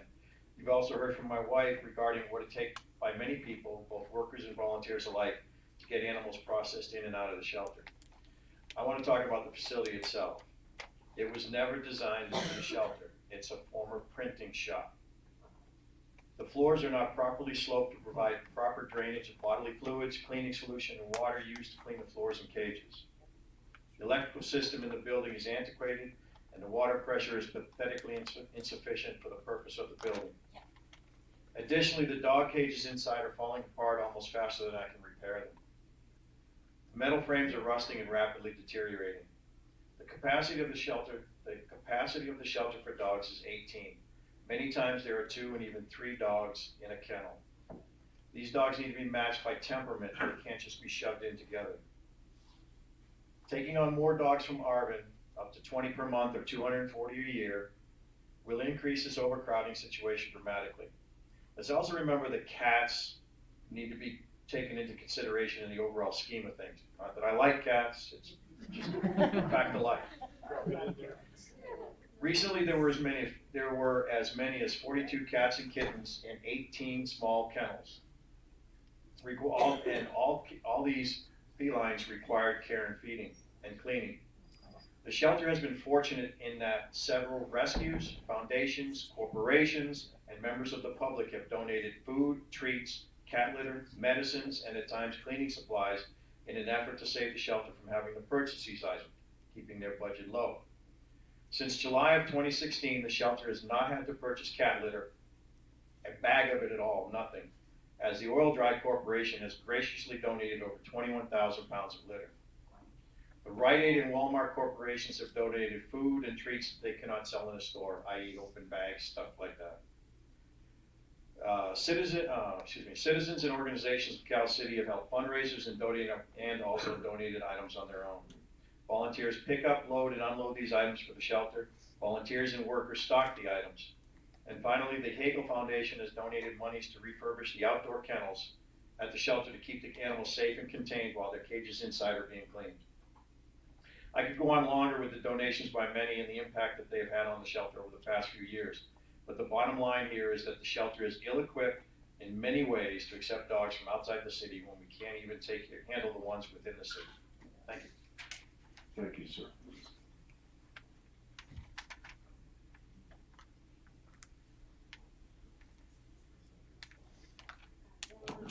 I won't repeat what Diane and Jim have said. I think they've laid it out clearly.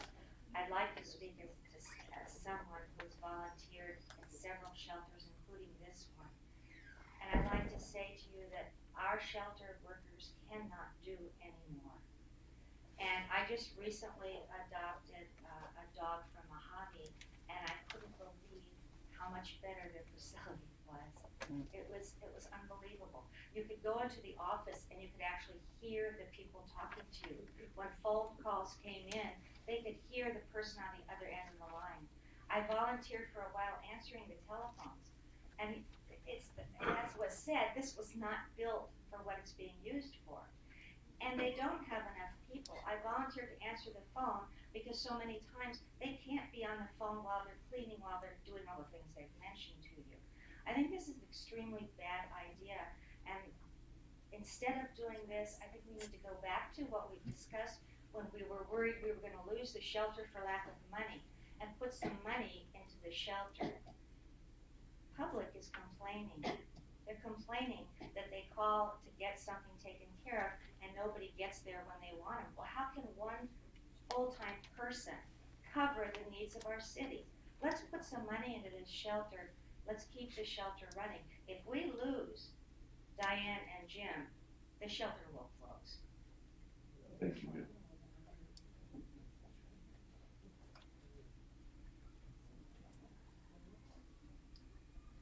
Tammy Johnson, California City.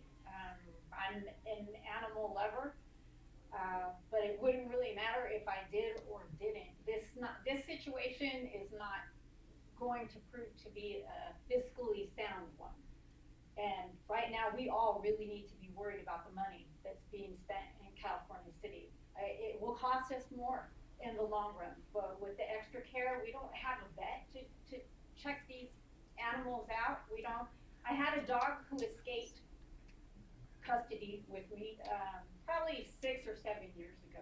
I am so grateful someone took that dog to the pound and that I was able to go there and have the dog returned to me and fix the hole in the fence. But I was appalled at what I saw. No being should have to live in the manner that these animals live. It's depressing, it's sad, they change personalities completely when they go in there. I don't think it's a good idea. I'd rather farm our animals out somewhere else than for us to take on more. These people are completely overworked, and I visited down there, and they're so kind and they're so nice. The animals are absolutely their focus. Any more pressure on them, on the building, I don't think would be a good idea at all. more money in the long run. Thank you. Anybody else?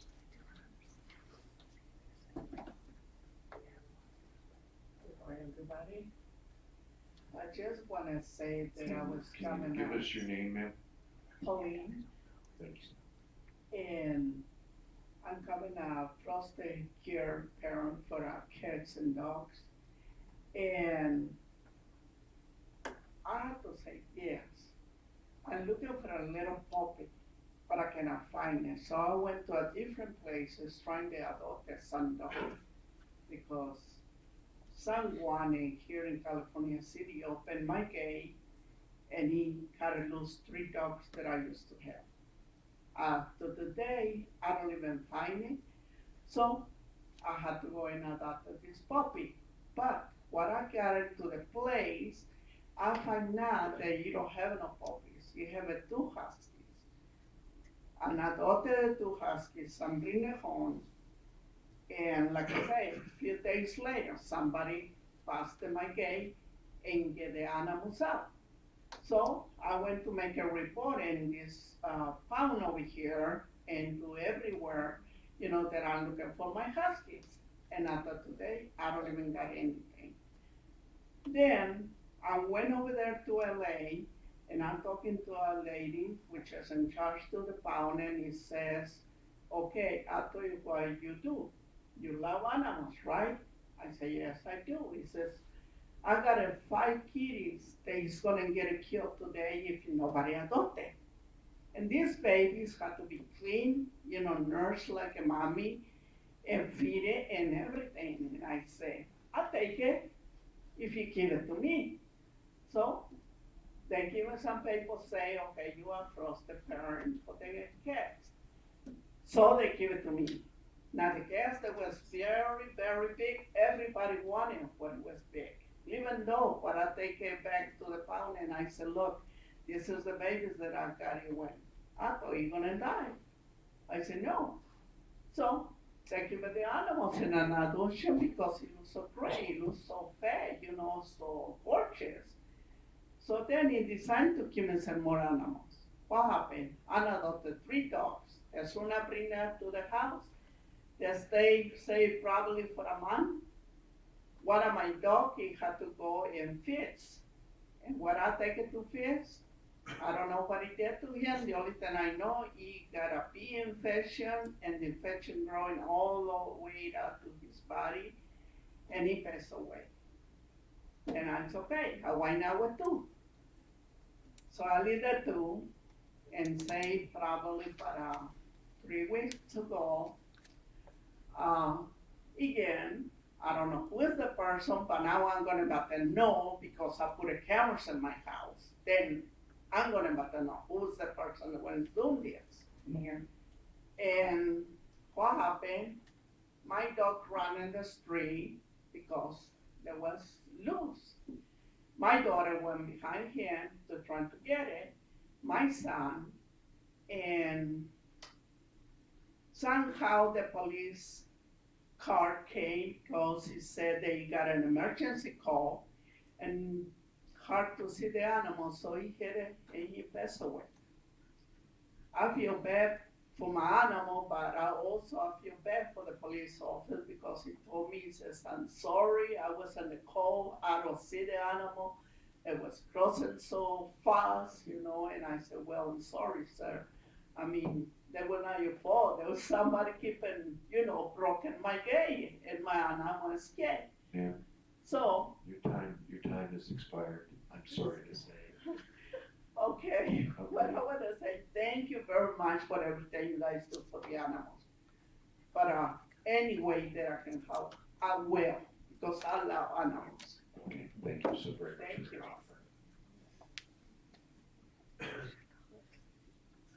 Anybody else? Bringing it up here. Anybody? Mr. Mayor, I was asked to read a letter that Silver Far took the time to write. A lot of the stuff that she put in here has already been addressed, so I can get to the heart of the matter. She said, many are under the impression that the California City Animal Shelter is a no-kill facility. It's not factual. She tells us that I beseech each of you to weigh the issues that we've heard that have been brought forth tonight before you make your decision. The city of Arvin and the county of Kern may be encouraging this agreement because it does reduce your shelter's mortality rates, but please consider how such an agreement will affect the mortality rate at our animal shelter. We have to draw the line somewhere. These innocent dogs have no voices to stand up for themselves. I'd like to make a motion. I don't think there's really needs to be a hell of a lot of discussion. Tammy Johnson's staring at me right now, so I feel pressured. I feel like maybe there might be undue pressure, but I'd like to make a motion. Yeah. I want the pastor to make his motion, but I need to say something. I had a good conversation with Patty Leonard, and she is with the Hagel Foundation, and she educated me a lot. I have to say, Chief, I'm sorry, but, and I know you're the messenger, so I'm not trying to shoot you or anything, but Ms. Leonard made me aware that we should not consider this at all. The $150, even if they paid us $250, it's not a good deal for us. We have a limited space. We only can do certain things, and even if they paid us $500 a piece for the animals, the Leonard Foundation, the Hagel Foundation, I'm sorry, he doesn't have hers, but the Leonard Foundation provides chips and everything else for our dogs, and so Arvin's dogs would be a different matter. So, again, speaking with her, I told her that I would bring a lot more things to the meeting tonight, but they've already been said, so there's no reason to bring those forward. But Patty, if you're listening, I told her today when I spoke to her that I would vote no on this, but I still have to listen to everything else. And listening to what everyone has said here, and especially what her and I talked about, I can't support this sheltering of Arvin's animals. Now, if they wanted to pay us $10,000 an animal, that's a different story. We could rebuild our facility.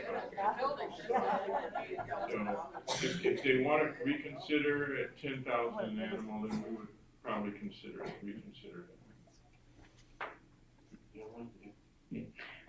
We also have a letter, we've gotten more communications on this than probably most stuff. Former Mayor Wood also gave a letter with proposal that this is not gonna be helpful. I make the motion to disapprove Arvin's request. I second it. First and second, can we have a roll call on this, please? Deals with Councilmember Lucinovich, Yes.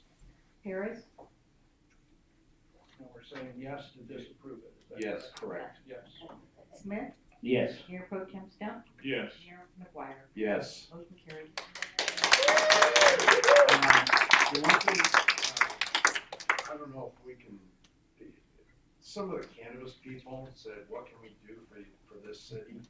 Yeah. We will do anything. There you go. I'm throwing the cannabis people under the bus. Why don't you build us a really rockin' Yeah. animal control building Yeah. for everybody, so it's Make done it a right, rescue, not a shelter. and make lots of room so we have the ability to handle animals properly. Beep, beep, they're with the bus. Vet care and shots too. Vet care and shots too. Well, they promised, they said, you let us do this and we'll do the world for you. Well, I'm gonna call you on it. Just say, Just tell us what you need and we'll give it to you. Well, we need a new animal shelter. We'll see what we can do to get it. Okay, MB2, RTP grant, RTM 15-018, and ground operations grant, G17-03-26, G02, proposed dump truck. And I'm assuming you're doing this? I'll try to sing the song I don't know about.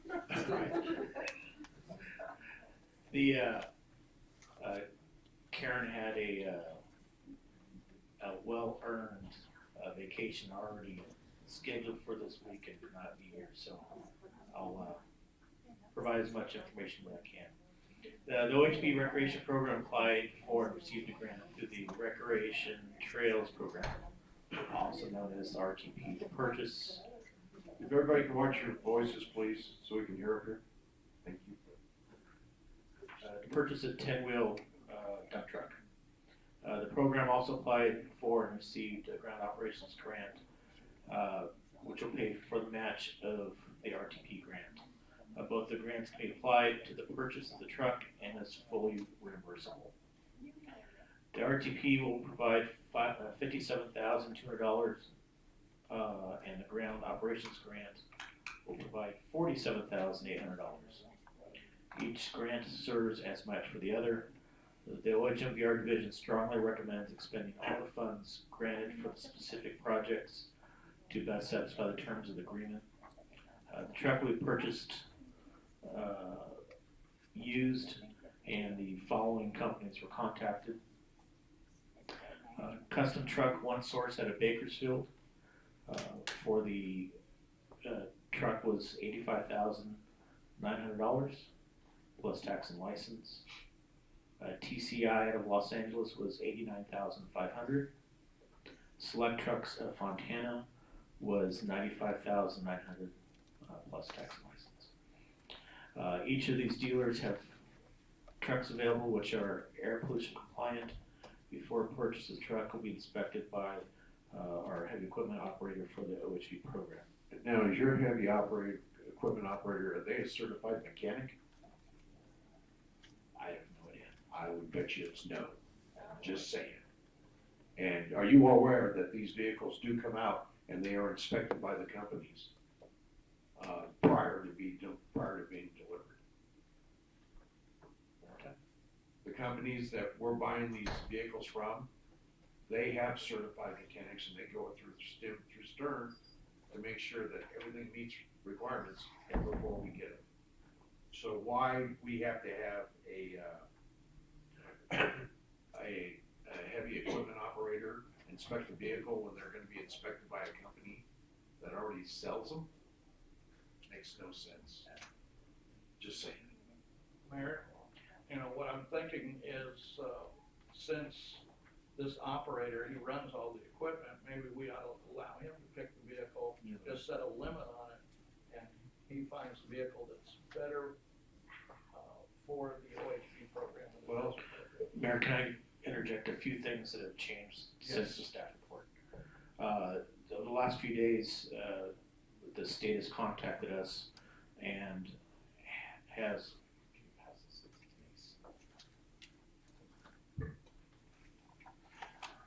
and I'm gonna get the term wrong. The state called and want to make sure that we followed the executive order of the President of the United States that these certain grants are by America. Yeah. Okay, by America. I've made copies of this executive order, and they're for your viewing pleasure. So what we've done the last couple days is call each of these stores and put a bid in for the each of them a 2014 10-wheel dump truck, and so we have to change again? No. So to stay without changing the staff report, let me just say we have, this is the RTP grant that was approved 3 years ago. 3 years? I knew it was around 2. But. So staff was waiting until the building was completed and then roll into the second half of the RTP grant. This is the other RTP grant that was awarded several years ago. So we have a tight timeline to use the OHB funds from the 2 grants. So total available from the 2 grants is $105,000. The three bids are on the handout I just gave to you, the RTP dump truck information that has the price. We got more information for the mileage on each of these. The one from Custom Truck One Source out of Bakersfield, we tracked somebody down today. They said yes, that they believe will meet the Buy America. Yes. TCI Los Angeles says The truck that they, bid will select trucks of Los Angeles, Fontana will. Also on the handout, so we're down to Custom Truck One Source out of Bakersfield or select trucks out of Los Angeles, Fontana. Well, I've already talked to Custom One. I called them last Friday. I talked to them. There's only like 6,000 some odd hours on all their hydraulics for the dump and stuff, which is low for that type of vehicle. Usually they'll go out, they'll rent them out. Once they make their money off that, they'll bring them back, flip them, and then sell them. Total cost on that, and this is what I'm talking about when I ask for what the total amount is. With tax and license and everything, it's $99,500 out the door. Okay. And this is what frustrates me, because all we got is 85.9 plus the tax title. And everybody's looking for true numbers, and we're not getting them. That's what's frustrating. And so, yeah, I did my homework. I called them, and I talked to them probably for about 20, 30 minutes. So maybe we can take the 4,500 that's left over from that 105,000, you can put that in your building. So we don't lose some money out of that. So I just want to point out that we inquired. I just want council to be aware that that first one does not have a warranty, as 28,075 miles. The one out of Fontana is 95,000, and we asked if it was a typo, and they said no, it does have 421,000 miles on it, and it came with a 1-year warranty. So that's all the information I have. Anybody?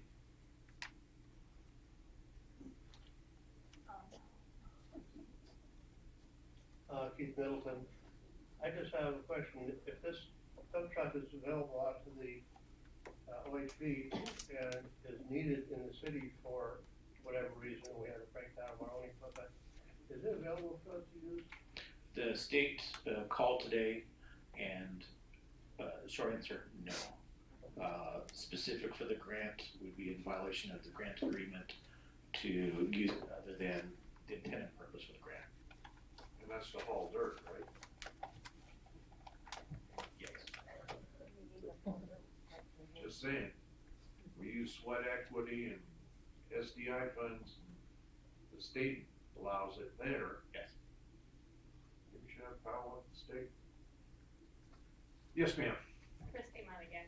I just have a real quick question. Sounds to me like this is something you need to get done soon because the money's going to go away. September 30th. Okay. My question is, how long have you known that this money is out there available? That we bring it up 6 days before we have to make a decision on it? It took the building 3 years to get passed. Is this for the new building that's going out there? The city was awarded 2 grants. One for a dump truck, one for the building. This is the second RTP grant. So the effort was trying to get the building passed. We had a discussion with staff. I didn't think we could do it in time because we just barely got the building done. And we talked about it, said we'll give it a try. Basically, there's 2 grants covering up to $105,000 for this piece of equipment. It just seems to me, that's part of the problem with our cities. Things are not getting done in a timely manner. Things are not being brought up in a timely manner. I know it has a lot to do with, national government and all of that other stuff, but we as a city need to be more on top of these things that are out there and bring them up in a timely manner. Thank you. Thank you, ma'am.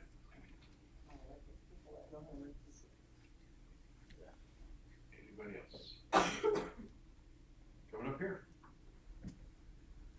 Mayor, so your figures, you went to custom truck, tax and license, it came out to $99,500. $99,500 out the door. So if you use those same tax and license figures, and they would be probably more for the $95,900, it's gonna put us at $109,500.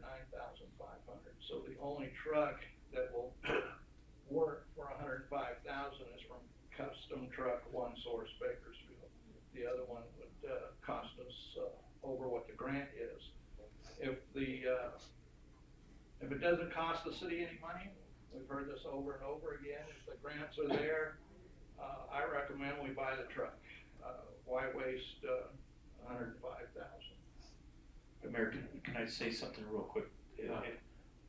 If there's gonna be a motion, one thing we wanna make sure, and the state made it clear, that they provide a certification saying they're Buy America certification before any agreement is made. So they have to provide that before we move forward. I think if all 3 or whichever one doesn't provide that, then there's no deal. But that has to be Part of the deal. yes. Okay. Anybody else? Yes, sir, real quick, Mr. Mayor.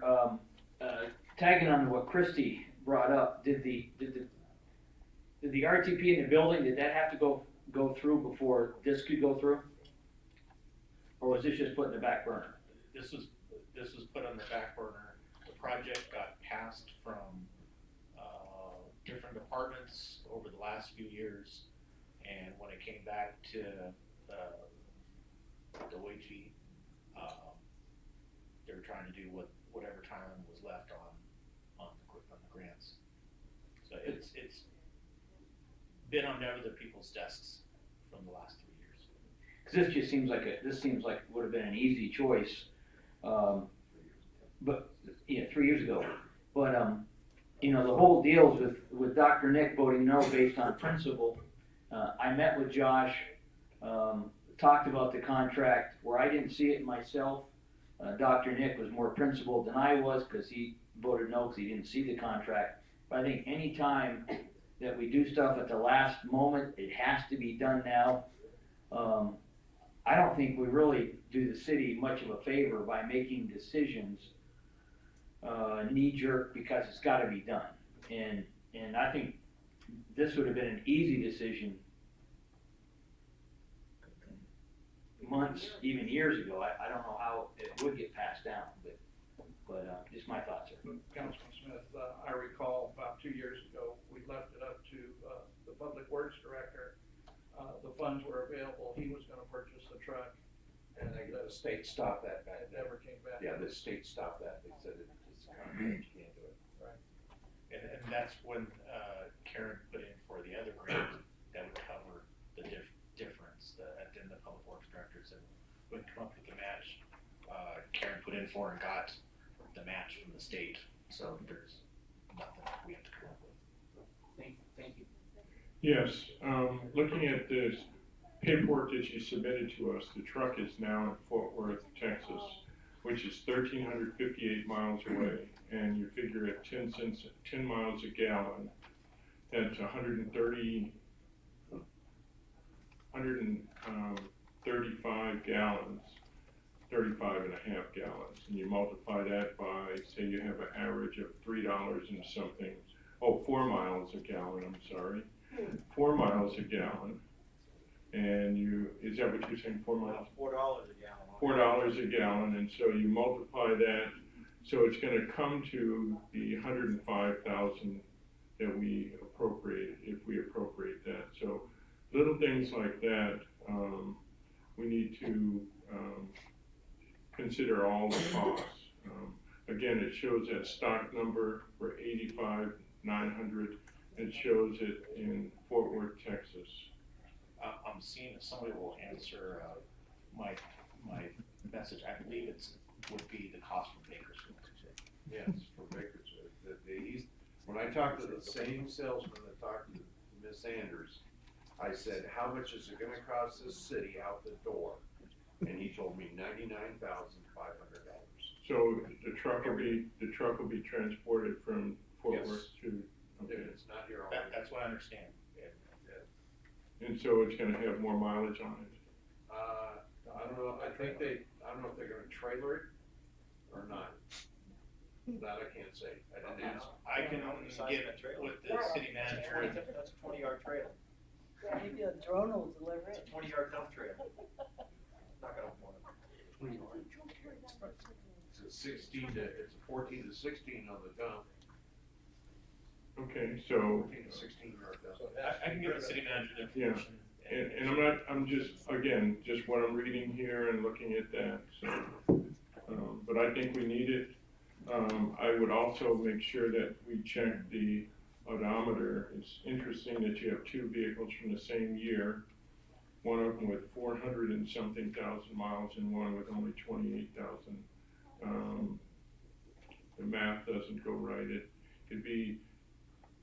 It seems like they would both be very similar, but not totally off like that. Does one truck use more than another? But that's quite a bit more use. Right. So those are just my questions. Okay. I think we ought to approve it though. We don't want to throw away $105,000. So are you making a motion? I will make that motion that we approve it. I'll second. Got a first and second? Is it contingent on the? Made in America. Made in America and 85,900 from Bakersfield, as you guys say, plus tax and license. Yeah, which puts it at 99,500. Okay, yes. So what are we gonna do with the 4,500 left over? We don't get reimbursed for it, so it's money we never request back. Okay. Are there any additions that we can do on the grant to put inside of the truck? Oh, why not put it inside the building? Yeah, it has to be specific for the truck. Or tires for the truck, additional tires? Like two. I can see. Okay, if you could look into that, chief, but I make that motion to approve it and try and spend as much of the 105 as possible. Okay, got a first and second, roll call vote? Councilmember Lucinovich, Yes. Harris, Yes. Smith, Yes. Mayor Pro Tem Stump, Yes. Mayor McGuire. Yes. Motion carried. Public business from the floor. This portion of the meeting is reserved for persons desiring to address the city council on any matter not on this agenda and over which the city council has jurisdiction.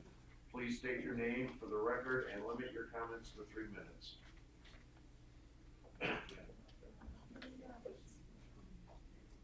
think I have a double hat trick tonight. Christy Munt, I just want to get up here on public comment and open up the conversation for dispensaries. Right now, we have a limit of 2 dispensaries in the city. And I've lost track of how many months ago those were supposed to be up and operating.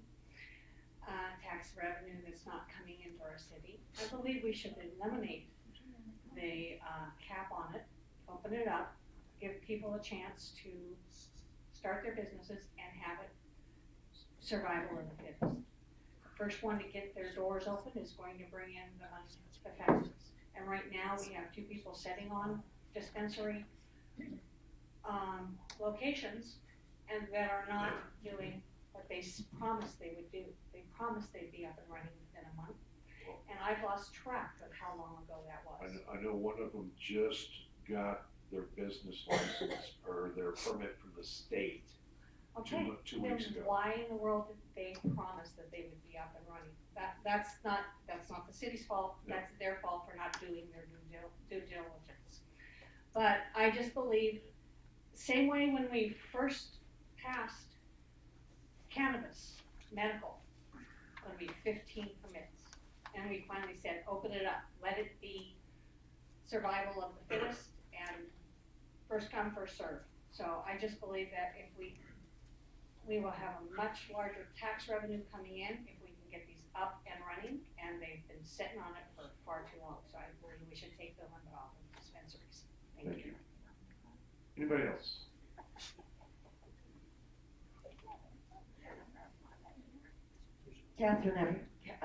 Catherine Effort Floyd, excuse me, I need to make that clear. I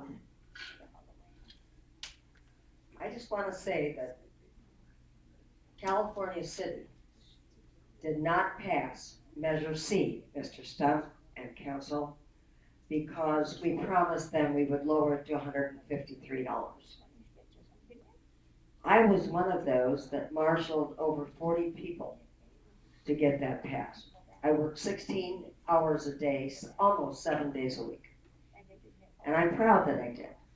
We brought in 80% of the registered voters, and they voted yes, because they were promised that we were going to increase the police department, increase the fire department, and they wouldn't have to worry if their house caught on fire or if somebody was breaking into their home, that there would be policemen available to be able to do that. Now, if Mr. Smith or Mr. Stump or Mr. Parris, if you promised your parishes that you all participate in very strongly, that you would lower the price of the tax down to $150 or $153, you were wrong. I was sitting here, I remember you talking about it, but there was no definitive resolution that was passed that upon the passing of the Measure C at $182.50, that it would be lowered immediately after that to $153. I can tell you, personally, I feel I have been raped by my city. I feel that there are people out there who work with me and believe that the city would keep their promise to provide good police and fire at $182.50. And I can tell you, they feel like they've been raped. They have pointedly called me. They have pointedly written to me. They have on my phone, of course, email. They have very pointedly said to me, I hope you're not dumb enough when this city runs out of money to get out there and try to pass another tax. I just said something to DJ today. I'll tell you what, if we don't have good police and fire in 5 years, we had better seriously consider passing a $300 a year tax so that we can have some decent recreation in this town. That's the only other thing I would even consider working for. But I would also work for another Measure D to supply police and fire. But remember that, we've got an election coming up. I will campaign 20 hours a day and don't think I can't do it. On the fact that we all got raped. We are not going to have good police and fire. We are going to have to cut our police. We are going to have to cut our fire in order to maintain at $153, because we were already there once. We know how many people we can supply at that. And it's not enough. Mr. Stump, you promised to add to the police department when you were running at the rate of 50 more policemen. That's not going to happen either. And I will remind every voter personally in this town. Thank you. Mayor Bauer and Council, just a couple of follow-up comments. Appreciate your intent today on following through on the promises to limit the parcel tax. I've listened intently and I've appreciate the debate here from Catherine Efford Floyd, what she thinks is what was promised. I heard comments about being raped. If you want to say a few people called you and said that you've been raped about this decision to cap the tax, think about the 18,000 folks who have quit paying taxes at all because they've lost the property, because they've been raped, because they've been hosed for decades on a parcel tax that should have been used for a special project. Parcel taxes are not for personnel, pensions, and overtime.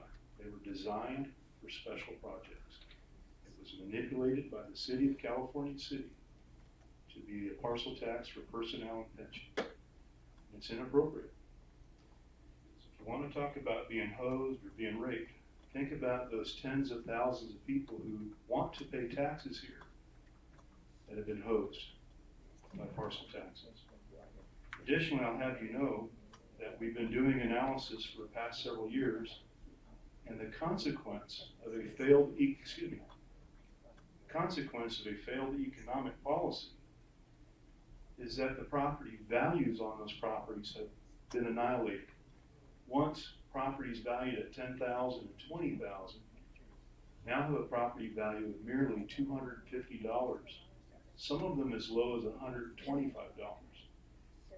Why is that? It's because the county can't offer and sell all those properties that the taxes haven't been paid. And so they reduce the bids even lower and lower each year. This last year, over 100 parcels received no bids that were $250.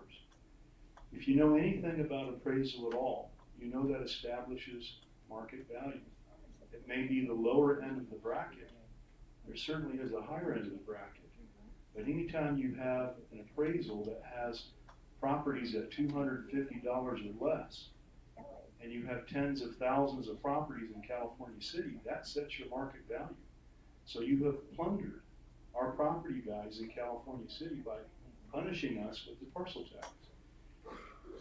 The general tax is designed for general services. It could not have been said better than it was said tonight by Councilman Smith.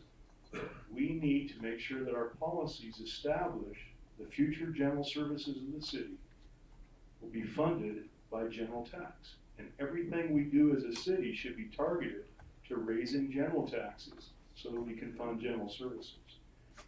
In the next couple of weeks when you come back for the budget, I don't know if I'll be here, but I ask you to ask yourselves, what is your plan? What is your plan to sustain general services? I would like to see must-have deliverables so that you will have sustainable general tax. Thank you. Thank you. Anybody else? I swear, I'm reincarnated as Al. Tim Creighton, California City. I just want to make a public service announcement. Out at the airport, there's a lot of construction going on, new facilities going up, and a lot of vehicle traffic. Some of the existing businesses out there used to and still do drive with impunity, doing what they want, not stopping at stop signs. They need to take care and tell their people, you need to stop, need to look around. There's a lot more traffic out there than there used to be, and there's gonna be a lot more when things get better. So, if, just a word of warning. Thank you, sir. Anybody else? Hearing and seeing none, council agenda. This portion of the meeting is reserved for council members to present information, announcements, and items that have come to their attention. The Brown Act precludes council staff or public discussion. Short staff responses are appropriate. The council will take no formal action. The council member may request that the city clerk to calendar an item for consideration at a future meeting or reference an item to staff. Anybody have any AB 1234s? I think I do. Attended City Selection Committee on the 19th, that last Thursday, at Kern Cog. City Selection Committee appointed housing, what is it, regional housing? Oh, I don't have the name of the agency, anyway, the point of the appointment was, there's a Senate Bill 101, and that is monies for regional housing needs assessments. So this is money that's available for, upon request for money that, anything related to housing in our community. For the planning commission, that might be money for master plans on housing elements. And also, KernCog itself said that they would help with circulation elements, anything having to do with transportation, that they would assist in master planning on that as well. So they just asking for, just let them know what you want to know, and they'll see what they can do to bring you support for that. TPPC, we got approval for a project on Hacienda from South Loop to Eucalyptus. The wash rack that we applied for and had subsequently amended to be 2 transit vehicles, that got approved. On RTP, major highway improvements, this is not monies, this is not anything. The list that we have in Cal City is 4 lanes out on CCB to 14, Northgate Road, that would be from the curve to the main road into the base, and then also CCB to 58. These are major projects that are in line, waiting for somebody to have extra money to allow us to continue with the planning and development of those projects. But it's just to say that the city is hoping at some point we'll get money and 4-laning out to 14. And when people ask what are we doing about it, it's on a list. The police chief from Ridgecrest spent a better part of a half an hour talking about the response to the earthquake. And I guess little lessons learned, and I guess when we meet and talk about our emergency plans here, in light of what happened there, maybe we can take some lessons on how we stage, how we get information out, how we deal with the community when houses are destroyed or houses have to be verified that they can be occupied after they've been shook around. Even something as simple as who can make an official emergency request. Apparently that's a list, and we have to send it to the state, and every 3 years by resolution we have to change who or verify who those people are that can actually declare an emergency in California City. Who would know? But anyway, I just wanted to say that there are some things going on. The city is developing plans. We do have projects going on. There is money available for some planning items. So that came from my meeting. It was a big meeting. Thank you, sir. I've got AB 1234. I've got LAFCO tomorrow. With that, Councilman Sundrich, anything? I've only got one thing, ladies and gentlemen. Robert Bob Kennedy Jr. passed away. He was a World War II vet in our community, and he served this nation proudly. There'll be a memorial service tomorrow, September 25th at 4 p.m. at the Community Church at 21001 Conklin Boulevard. Afterwards, there will be a potluck luncheon at the American Legion at 8108 Bay Avenue. I will not be able to attend that this memorial service because this starts at 4, I have to be on the road at 3 for LAFCO. So I will not be in attendance. Are you gonna be there? You're gonna be there? So we're, just to let everybody know, we're probably gonna have 3 or 4 council people there. It's not a violation of the Brown Act, okay? We're allowed to do that on certain events.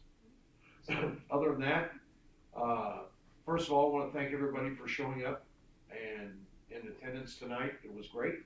And with that, looking for a motion. I'll make that motion. Second. All in favor? Aye. We're out of here. Good night, folks. Well,